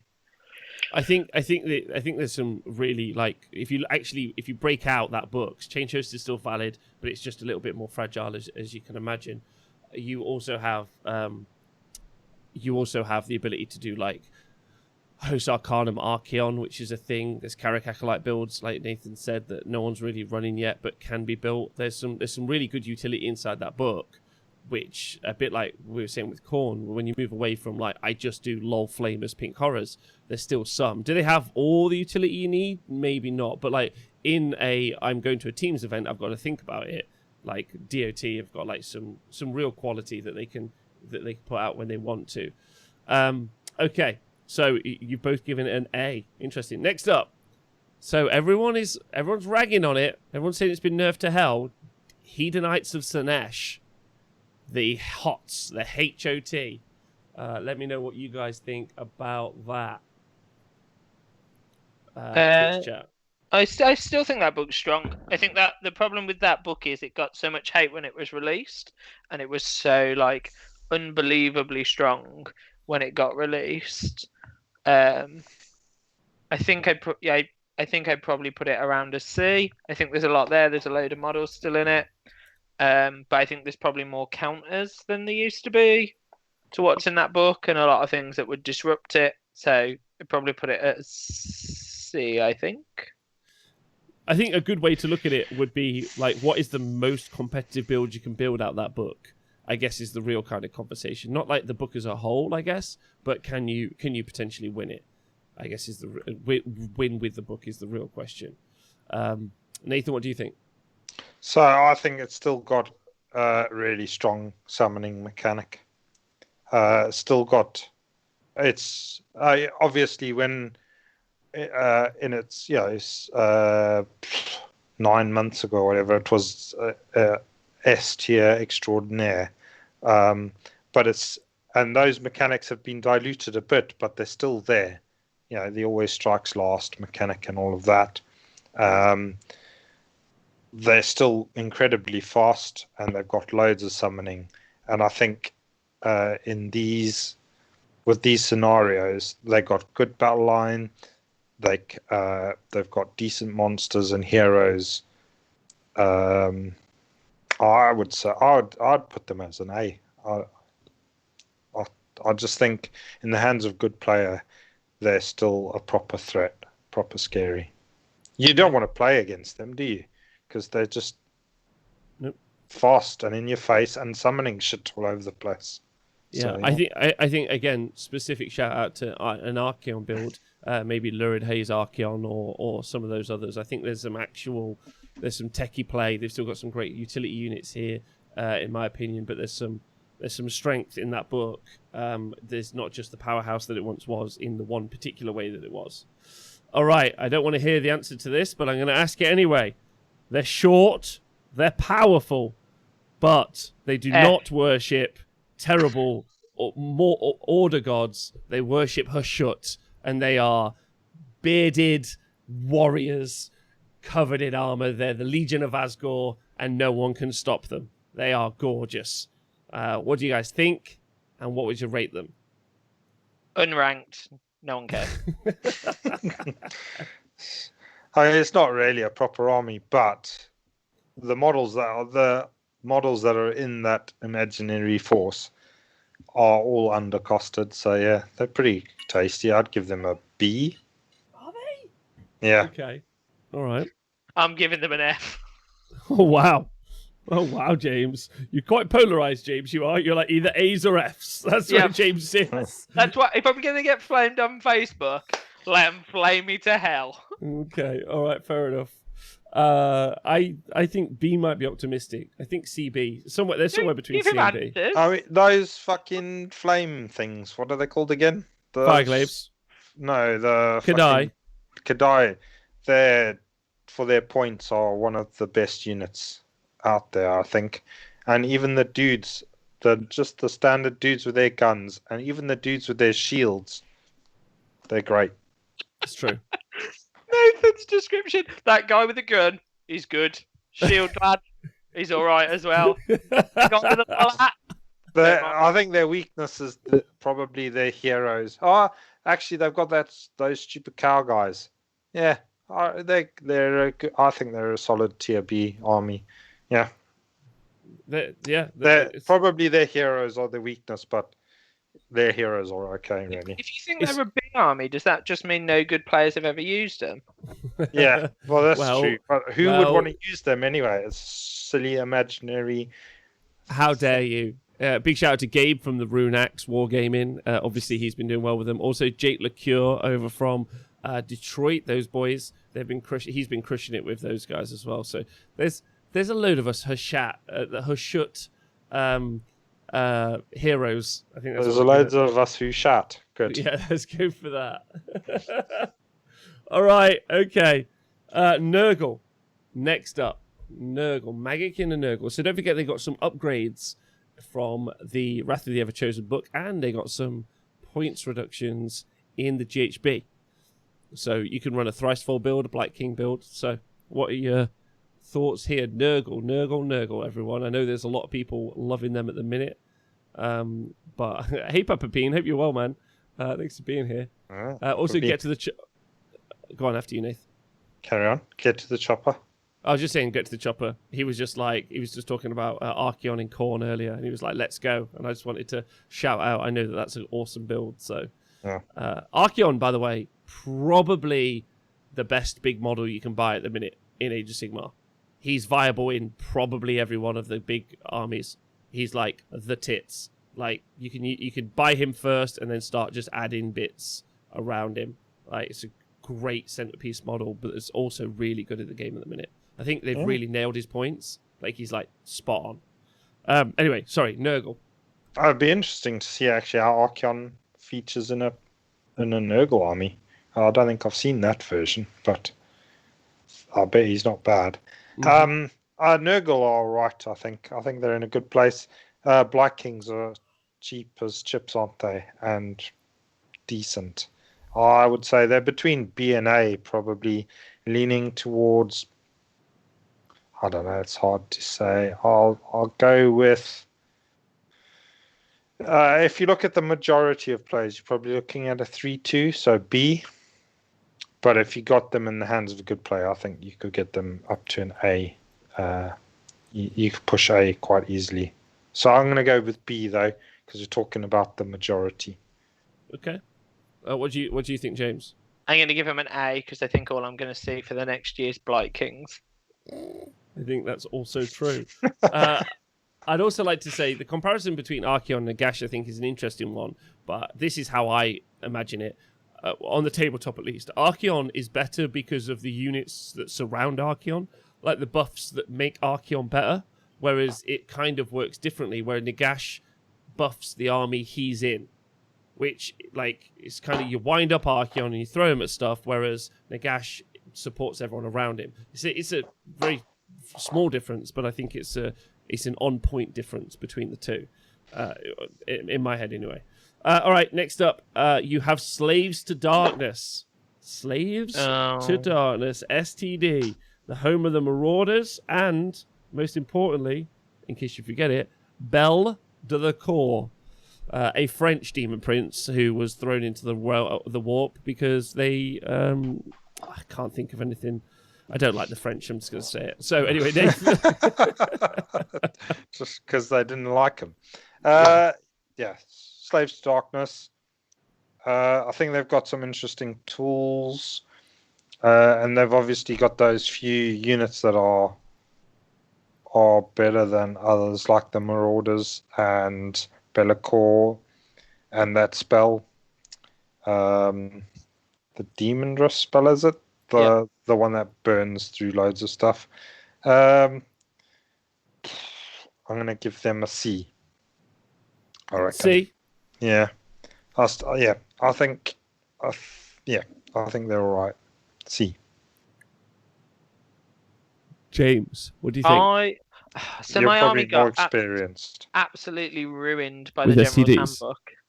Handbook. But I still think there's some gold in that book. I think it's just one of those that needs like more digging. So I'll give them a B. A B. I think that book's still at a B. Okay. All right, interesting. Twitch chat. Mr. Tiger thinks A. Dude.A says a B. War Machine says B. Furious Bumblegoose says B also. But K-Dread, Curve Point are both on the A's in that situation. Oh, okay. So next up, we've got Skaven Tied. So Skaven Tied. I can do this straight away. Okay. I give that book's definitely an A. It's great. Why? It's just such a strong book. There's so much option. There's so many different types of armies you can get out of it. I think almost all the models in that book have a use. And as much as it pains me to say it, as someone that played Dwarves for the whole of Fantasy, it's one of the books that I occasionally look at and think, oh, I would play that book. Because I think you could own a Skaven army and just keep going with that book and still do really well. I just think it's a really good book. Okay. Really fun book as well, I think. Nathan, what do you think? Yeah, I think I'd have to agree with you guys on that. I would put them as an A. They've just got loads of tools. I mean, they can do... You can pick a phase, and there's models in the book that can dominate in those phases. Possibly not even magic. They're decent. They're not terrible at magic. They've still got great inner spells. Their spell lore is good. I would say possibly they're not. They fall down when it comes to summoning, obviously, a bit. But other than that, yeah, I think they're good. I'd say an A. I'd expect 4 ones out of that army regularly. Okay, good. Well, that's chaos, ladies and gentlemen, boys and girls. That's chaos done. James, you get to choose the next Destruction. Ooh, Nathan is gonna get serious real quick. All right, okay. So obviously, if you took something like Uruk Warclans, there's kind of 3 allegiances in there, but we will do Uruk Warclans as a book, and we'll start there. So the Uruk Warclans. What do you guys think about the Uruk Warclans? Nathan, how do you feel? They're an A. They're just fast. They've got a wide spread of units again. Maybe the shooting phase is their weak phase. Maybe not the best at magic, but some of the bone splitter magic is particularly good. You can actually buff up your weird knobs as well. You could, I'm sure, if you got imaginative, you could probably do something with the big war, sacrificing points to give yourself +2 to cast and all of that. So in addition to artifacts and things, so yeah, they can participate in that phase. And they're just fast. They do hit hard. So yeah, I think 4 ones out of them are not to be then that's not a surprising result. So I'd say they're an A. Okay, James, what do you think? I'd put them at B, I think, at this point. I think that book was super strong kind of as the event season finished because of COVID, but I think there's probably stuff that would kind of hard counter them now. Maybe I'm wrong. Nathan probably knows that book better than me. But yeah, I think probably a B. Well, okay, so just a quick follow-up on that particular subject. Nathan, did you see the other day that there was a company who have released a new set of terrain to play war games with, but it is actually terrain that is a book or 2 bits of card, and you open it out and it becomes pop-up terrain. Pop-up terrain. Pop-up terrain. And then obviously the bit that's the sides of it effectively become the board. You end up with pop-up terrain.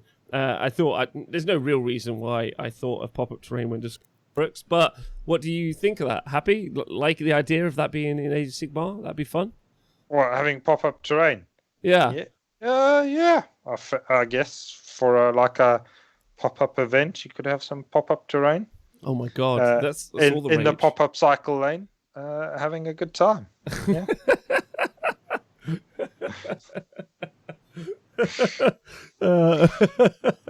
Good. All right. So that's Uruks. So next up is the Ogre Moor tribes. So Ogre Moor tribes. There we go. That's the question coming from us to you guys. What do you think? Ogre Moor tribes. Twitch chat. James and Nathan. I think I give them. Go on, James. I give them a C or a B, but I'm not sure which. Okay.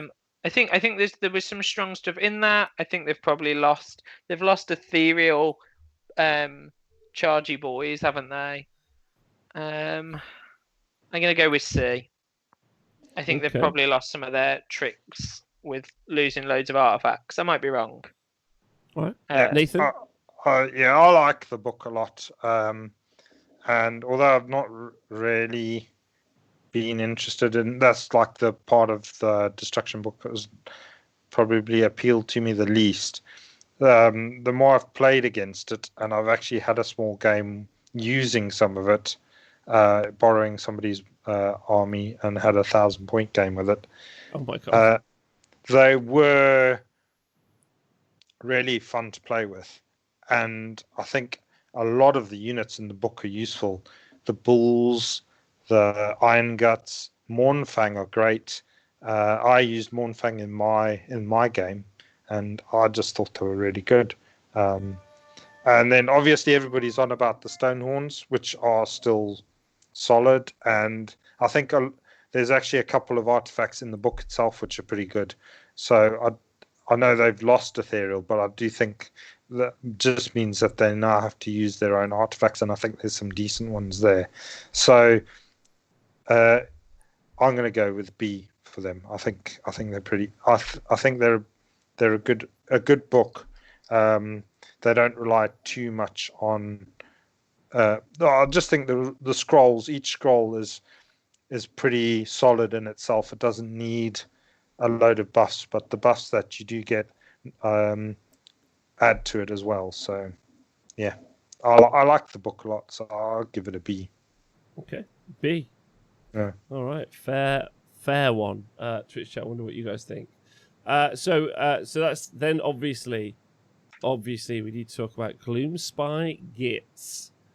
The Gits not doing overly well, but you know they're a book. James, what do you think? Gloomspite Gits. I kind of almost want. I think they're probably a D at this point. I just don't think there's spiders are rubbish. Not a huge fan. Loads of numbers, but I don't think their numbers do enough other than net you and stop you hitting. So I don't think they have enough damage output anymore, and their magic's just no good against anyone else that casts magic. So yeah, probably a D. Ooh, okay, Nathan, what do you think? Yeah, I think it's a difficult one, really. I do think that they do actually quite like the new scenarios, and it's So I'm almost tempted to agree with James on a D, because that's like a 2, winning 2 in a 5-game tournament. Yeah. Which I think is what you do tend to see a lot of the time. But I want to be optimistic with them. I think with the new scenarios, they're actually all right. And I think the Squigs have taken a nice little buff. And I think the Squig army is quite popular. So I'm going to give them a C. But that's being optimistic. Very interesting. Optimistic C. Okay. All right. A C. So that's destruction done very quickly. Because there's only the 3 in destruction. Nathan, pick between order and death. Let's go with death. Death. Save order for last. Okay, so Flesh Eater Courts wants the terror of the skies and the tables. Flesh Eater Courts, gentlemen.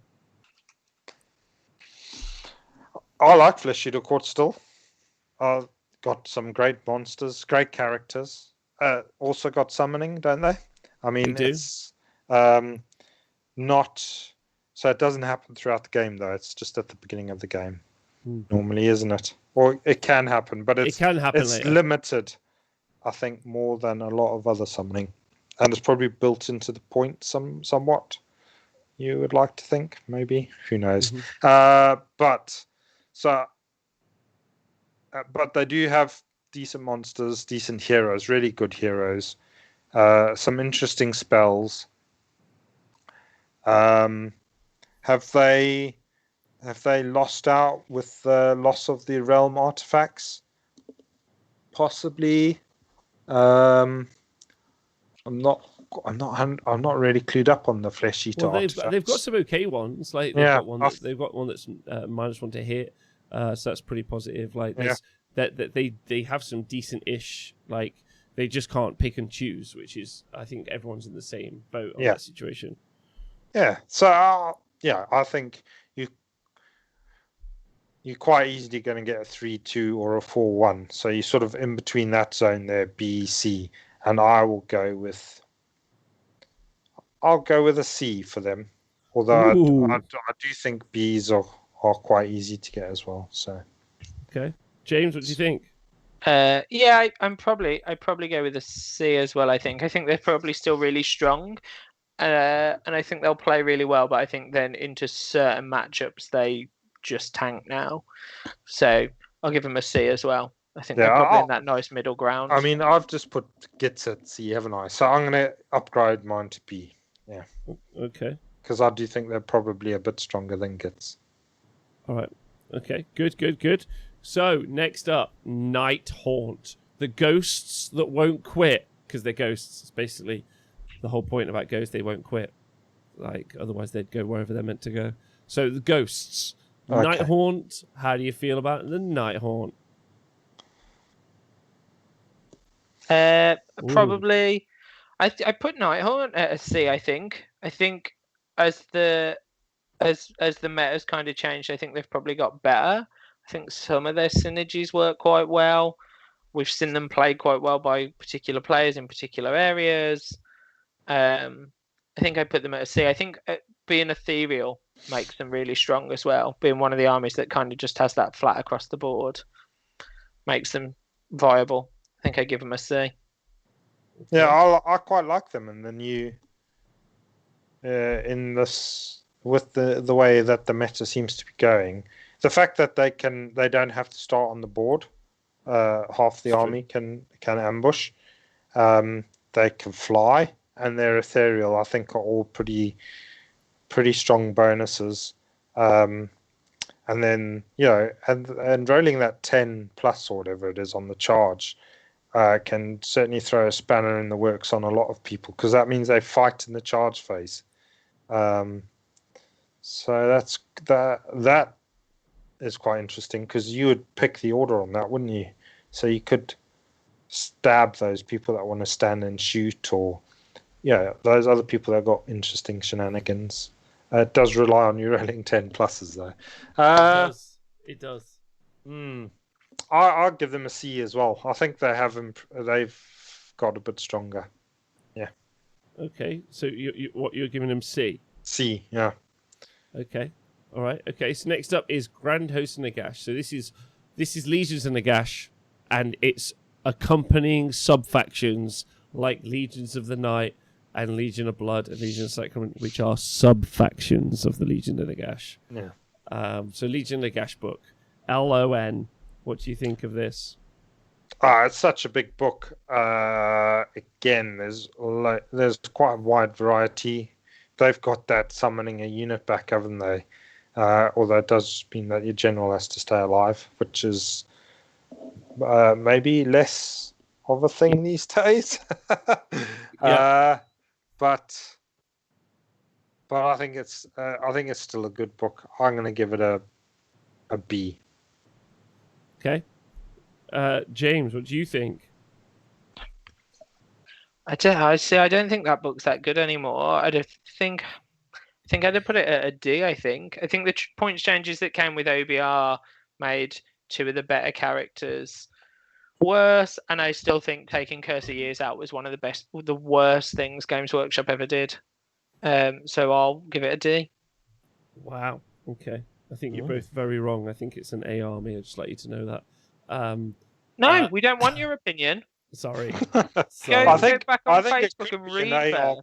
in the hands of a top player, but if you're just talking about average people taking the average armies, then I just don't see how they've really changed. Everyone just got bored of bringing their units back. I think.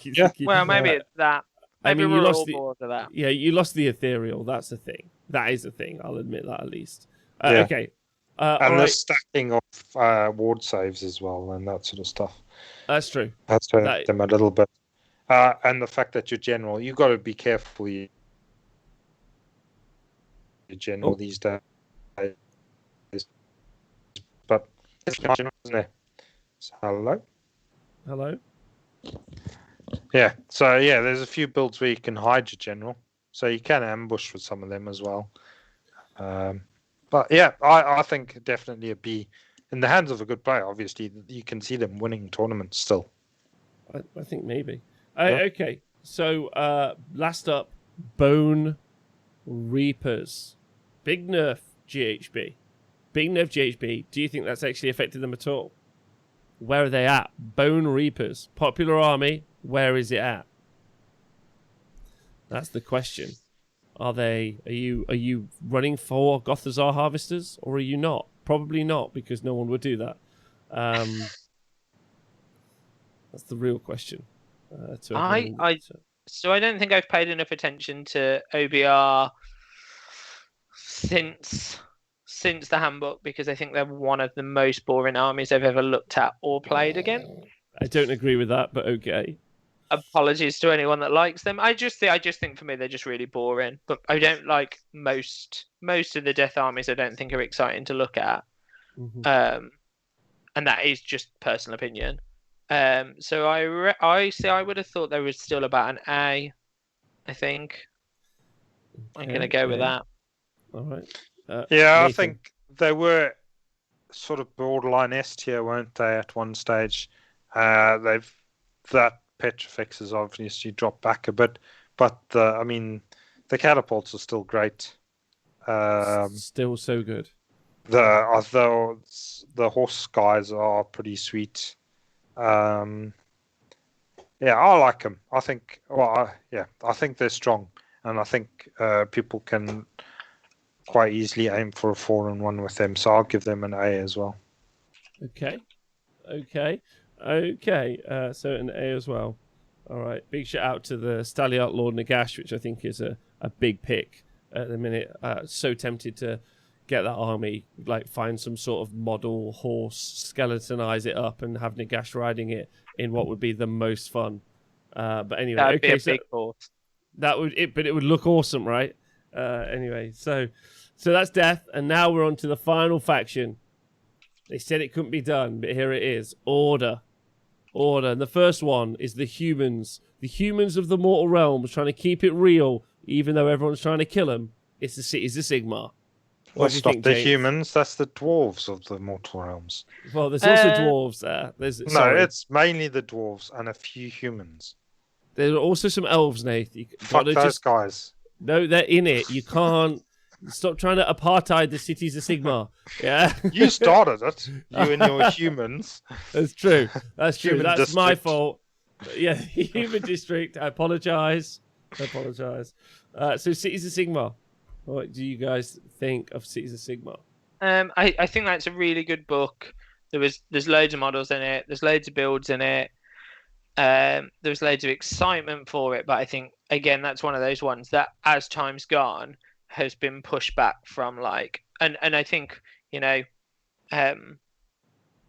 the Magic build got absolutely slammed in it, General's Handbook. So I think I'm gonna probably go with what I can. The majority of the chat, I just said it's probably about a B now, and I think in the right person's hands, in the right build with the right matchups, it could probably go all the way. But I think as a book, it's probably about a B. Okay. Nathan, what do you think?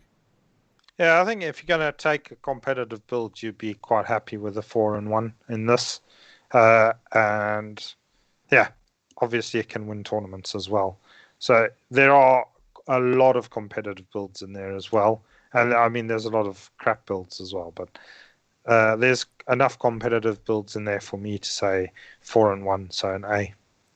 Ooh, wow. Okay, big shout. Next up, Daughters of Cain. Are they getting a new book? Are they going to bathe in the blood of their enemies? Are they ever not going to have a 60% win rate that they've had for 3 years? Great questions. The answer is, what tier are they? Gentlemen of the Twitch chat, and ladies, if there's any watching, hello to you. And also Nathan and James. I reckon they're still an A, as long as you're happy to pay about 180 quid to buy all the witch elves you need. Okay. I think Marathi's just awesome, isn't she? And then the rest of them, surprisingly resilient, pretty quick, and nasty in a fight. Again, they probably suffer from not being able to summon so much, but hey. But they're you'd be happy to get 4-1 with them, so A. A. Okay. All right. Sweet. Next up, this weekend in Northern Ireland, not to tip your hand to it, but Colin Cochrane went 4-1 with 3 Magmadroths in his Fire Slayer list. But Fire Slayers, there we go. Fire Slayers, where we at? Oh, they've got to be an A. They're just, I mean, some people say they're boring, but they're just a solid, dependable army that just turn up. Okay, so the heroes are probably a little bit more vulnerable now against certain armies. Looking at you, slippery little Lumineths, but they can maybe you might see a bit more tunneling now, and if they ever get hold of an elf, that elf is squashed flat. So it's true. I'm gonna say 4-1 easy for these guys. A. Okay. James, what do you think? I definitely think they're an A, and I know a few people have talked about the new hero snipe meta, but I don't think anyone will be able to because you can't tell the buggers apart anyway. So I'll snipe that hero. It's not a hero. Just killed a model in a unit, mate, but I wasn't going to tell you because I can't tell myself. They should definitely get extra lookouts more than any other army. No, you just can't shoot the heroes. You don't know which one it is. It's not allowed. Oh, God. All right, next up. Awesome. Next up, I'm not saying it's a mono-build army, but everyone else on the internet says it is. It's the Idoneth Deepkin. So this is probably why Teclis left. He was like, can't be arsed with just staring at eels all day long. So I'm just going to bugger off. Like they're slippy boys. Yeah, I'm fed up with the slippy boys. I'm going to go make some rock dwarf elves. So IDK, what do you think? Oh, these guys are so good. And they just keep getting better, don't they? The more armies they bring out, they're like, here's this army can take off everything. But except for that, these fuckers can come in and just take out all the key bits. I think these guys have got... They're borderline S now, really. A, definitely borderline S. Borderline S. Oh, Yeah. so you have to choose A or S, though. Are they S? I'm going A. Okay. James? I was kind of hoping Nathan was going to go S because I'm in the same place, but probably more an A. If someone can win every tournament next year with Earth without using eels, then they'll be an S. So for now, I'll give them an A. Okay. Good point. All right, so A. So next there are other decent builds in there, but the eels builders streets ahead. Yeah, I mean, if you could take thralls in another book, you would see them for those points. You would see them all the time. They are good, and with the shooting rules that the Ideneth have, it still works for the thralls and all of those other lads. So, they are pretty good against shooting, and if a unit of 10 thralls can proper wreck things, so yeah, I think the thrall build is there, but it's just easier to build and paint and fuck things up with eels. Okay. Who wants to move 6 when you can move 14, Nate? Yeah.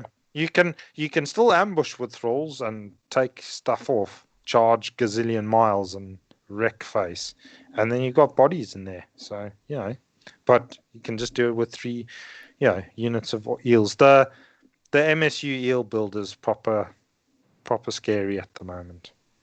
All right. Okay, so next up is they are short. They got a points reduction. I don't want to tip your hand to it, but they won a lot of events recently. It's the Caradron Overlords. The KO, the Boatmasters. Once a joke, then a really horrible time for everyone, and then a joke, and now something else. Caradron Overlords. Nathan, what are you saying?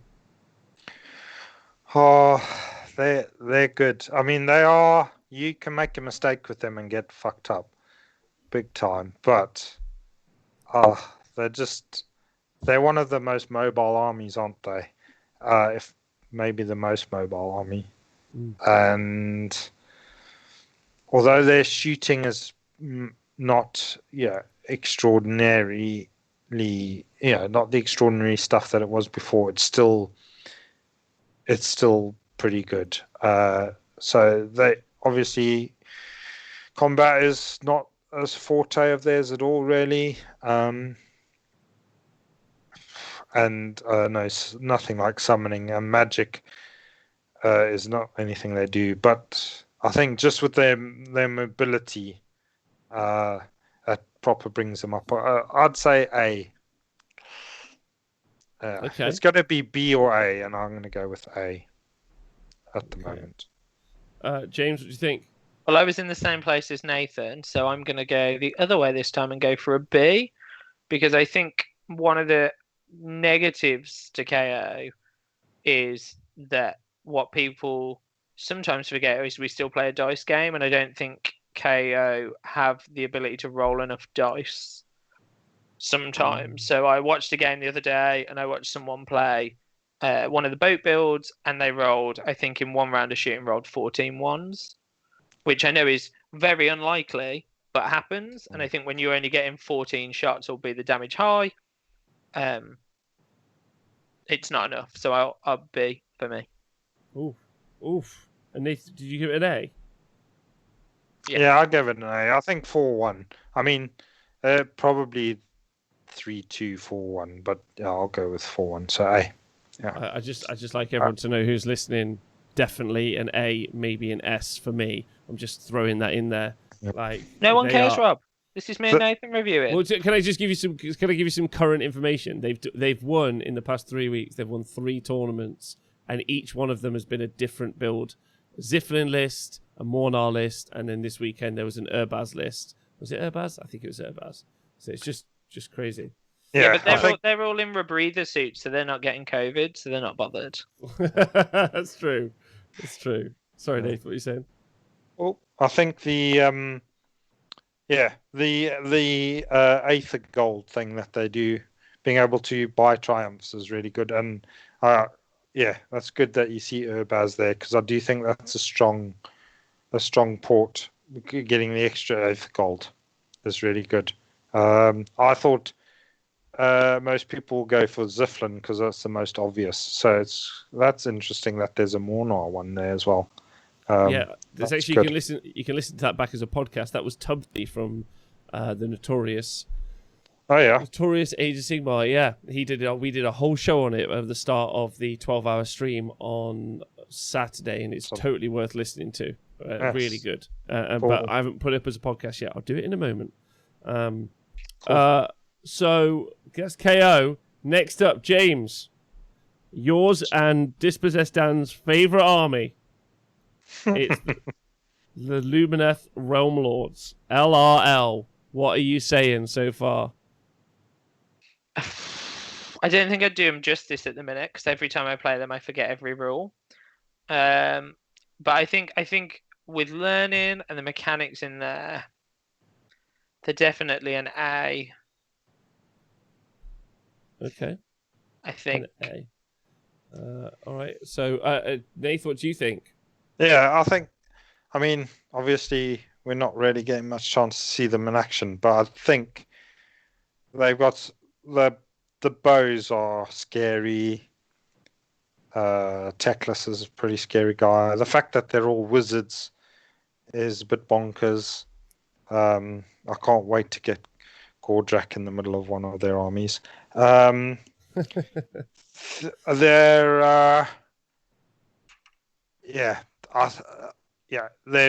they're an A, I think, without really seeing them on the table much. It's hard to say, but I'd say an A. The fact that they're quite elite is probably what stops them, and they don't have any summoning, do they? Yeah, there's no summoning in Yeah, so yeah, otherwise they could possibly push up to an S, but I'd say they're an A at the moment. Okay, all right, very interesting. So the second to the last one, third to last one, Cerapon. Let's not bother. We'll do them an S. You scream about Croak, and we'll move on. I'm not in on this. You guys choose. Cerapon. Yeah, I've got to be an S. I can't believe they could be anything else at the moment. They can play in every phase of the game. They can summon. Their shooting is crazy. Not only does that transfer into combat, it's just mad. And then in other phases of the game, they're just kicking you in the dick as well. I think they literally just kick you in the dick for the whole game. Like, there's not another way about it. I mean, like, having played the other day, like, Croak on +3 for less points than a Teclis or whatever is just nuts. James, he does have to actually pay for that. I don't think you understand. Croak isn't 320 points. Yeah, but James, it's important to know you do have to spend all the extra points to get him that good. So still not that many points. That's why he hasn't gone up points, because you're not seeing the whole picture. Is the point? The reason that Balewinds are no longer on the Games Workshop website. Yeah, that's exactly why. So S. So you think that Cerapon effectively dominate the game? Yeah. And by the statement of S. Okay, next up, Stormcast Eternals. I like to think they've got stronger as well, like Nine Taught. They're bosom buddies. Again, because they can ambush. So that's just a good ability at the moment. Yeah, I'll say C. I think that's what I gave Nighthaunt, C. Yep, you gave Nighthaunt a C, yeah. Yeah, I'll say the same with them. I think there's some extreme shooting builds as well, which I think we'll see more of, and they're probably going to go 4 and 1s, so they would be in the A's, but I think just as you're looking at the book as a whole, they're probably more of a C. Okay. A B or a C, so I'll say C. Okay. Let's put them. That puts them on par with Gits. Yeah. Okay. And then James. I'm going to just go against everyone. And it's like the army I own the most of. I think I'd give them a D. And I know people are talking about Shootcast, but I just think Stormcast just still have nothing that survives them against mortal wounds. And at the minute, everything's mortal wounding. So I think like you drop a pile of Shootcast, and then you just get absolutely annihilated by mortal wounds. Okay, and if you guys would like to hear a different story, you can obviously listen to Big Sean talking about that also on the show. So you're going to give him a D. Yeah. A D. All right. All right. And then finally, last one. Sylv Deneth. S. Done. Let's go ahead. S is for Sylvaneth. They're spelled nearly the same as Cerapon, so that must be the same tier.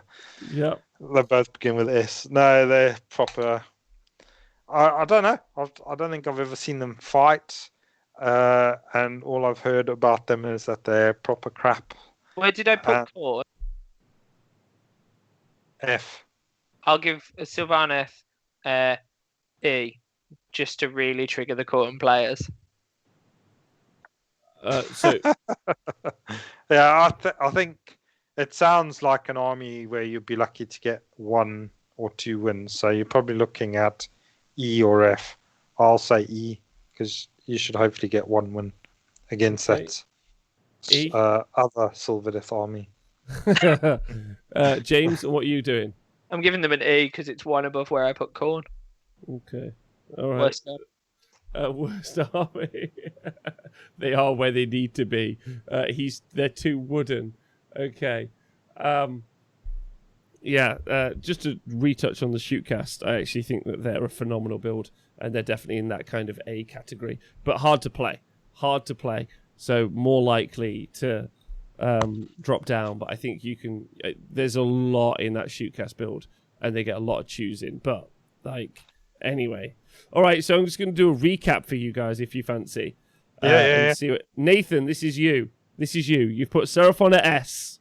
Okay? In the A tier, in A, you've got Disciples of Zinc. Yeah. Heed Knights of Sinesh. Skaven. Yeah. Uruks. Yes. Bone Reapers. Yeah. Cities of Sigmar. Yeah. Daughters of Cain, Fire Slayers, Idneth Deepkin, Kharadron Overlords, and Lumineth Realm Lords are your A's. Fair enough. Yeah. In your B's, you've got Blades of Khorne, Legion of Asgore, you've got Nurgle, Ogres, Flesh Eater Courts, Legions in Nagash are your B's. And then C's, you've gone for Beasts of Chaos, Slaves of Darkness, Gits, Nighthaunt, Stormcast, and of course you've got the lowly Sylvaneth in E is where you're at. James, you've obviously got Cerapon as an S tier. In A, you've got Disciples of Zinc, Nurgle, Skaven, Bone Reapers, Cities of Sigmar, Daughters of Cain, Fire Slayers, and Idneth Deepkin, Lumineth Realm Lords. So those are your A's. Oh, that's generous. In B's, Slaves to Darkness, Uruks, Cities of Sigmar, and Kharadron Overlords are your B's. And then in C's... Have you given me Cities of Sigmar twice? No. Okay. Oh, they're a B. They're a B. Yeah, that's fine. And then your C's are Slanesh, yep. Ogres, Flesh Eater Courts, Nighthaunt. Those are your C's. And D's, Beasts of Chaos. Great army. Gits, Legions of Nagash, Stormcast. And then you've obviously got the lowly Sylvaneth in E. Yeah, what's in my F's? No F's. It should be an F. Oh, sorry. Blades of Khorne. Cool. F. Yeah. Sorry. So sorry. Well, I'm interested in what everyone else thinks about that. If you're listening back or you'd want to. It's a fun experience. What I really wanted to show, and James, I think you showed it for me exactly, is how useless tier lists are, because people bring their emotional thoughts to it, very like, and I really just kind of wanted an audio example of this. So someone says, "Oh, realm lists, tier lists, they're viable," and I'm like, listen to this. Honestly, every day of the week, next time someone tells you a tier list is viable, phone me up and be like, "What do you think of Corn?" I'll be like, "Rubbish, never play it. Wouldn't buy one model." Done. So that then you can send them this show and you can be like, cool. Much like when we did the Anvils of Apotheosis.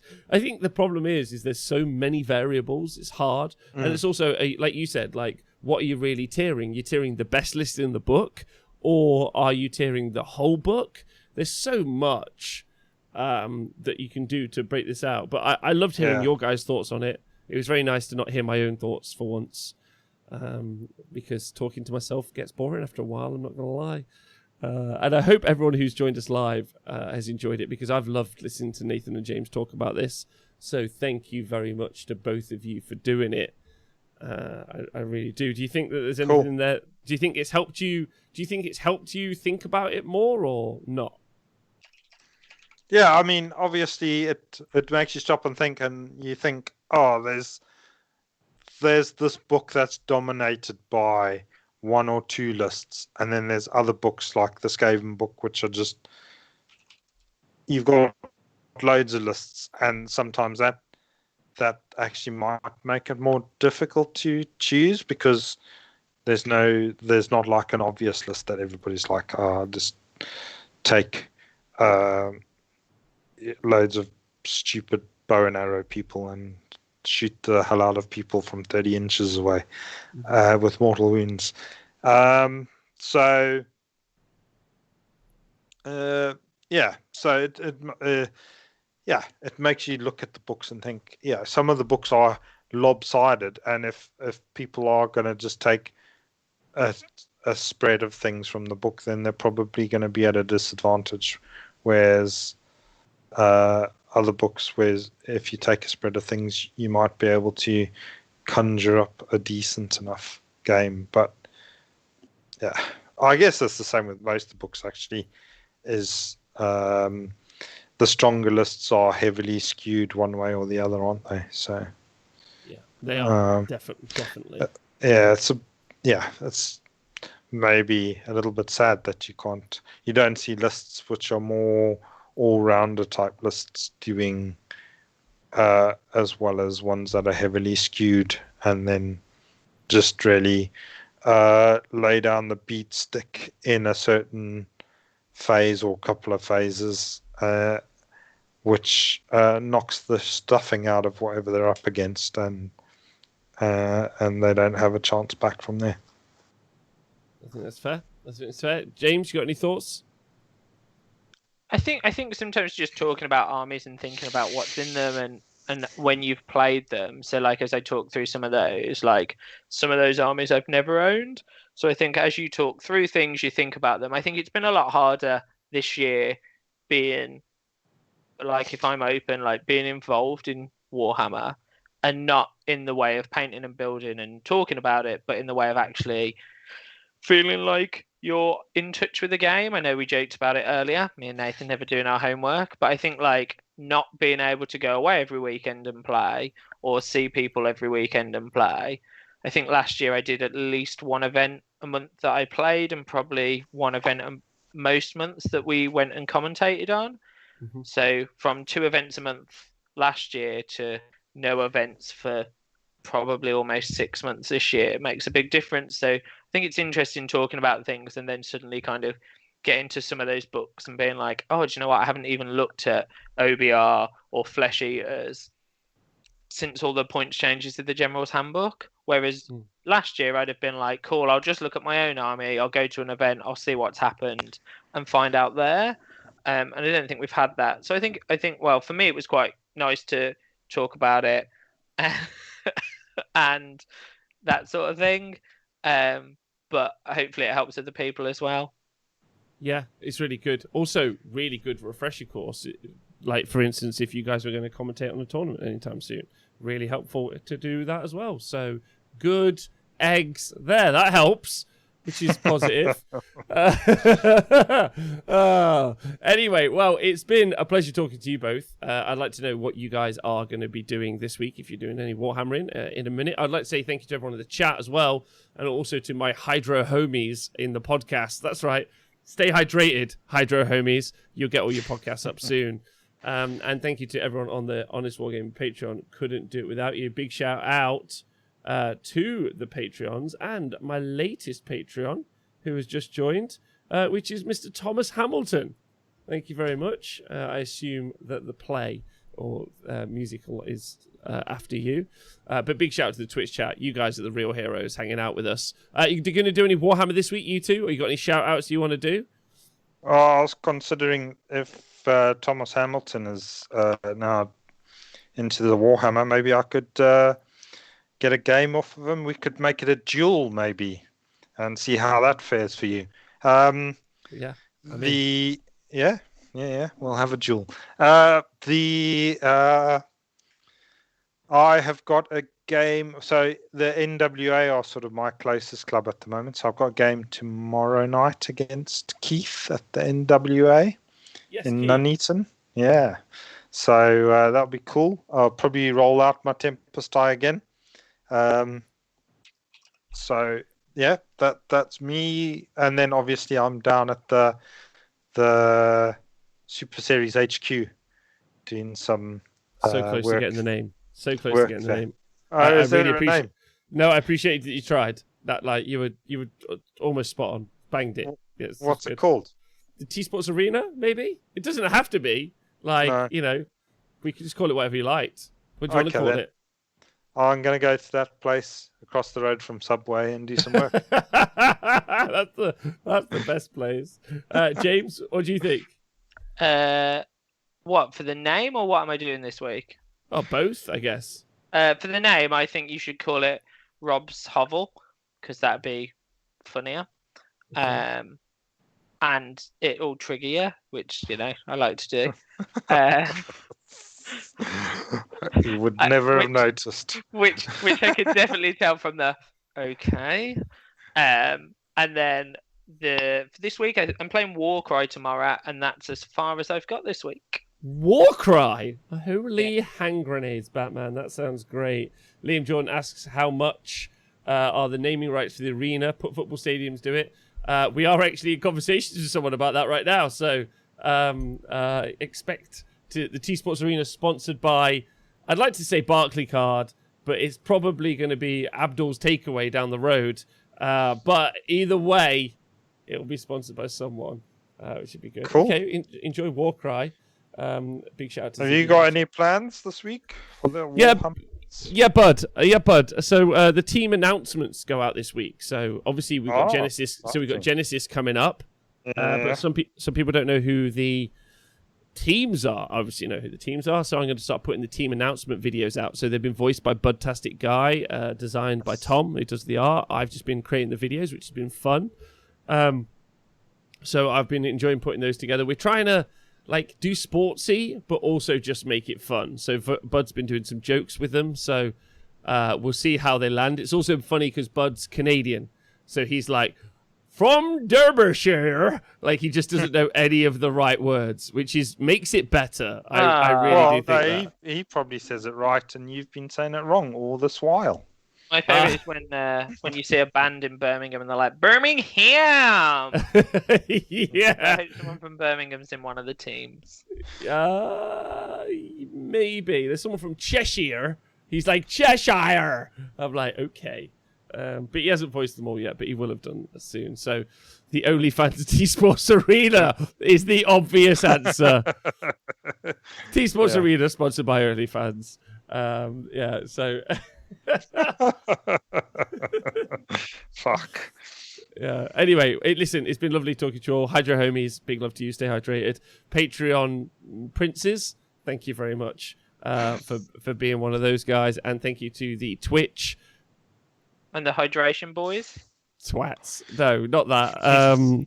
Twitch ticklers. There we go. Thanks for being here, part of the crew. Ticklers. Yeah. The Twitchy ticklers. Join me and Val and the gorgeous Peter tomorrow for the 40k Adjacent show, where we find out, do we need books?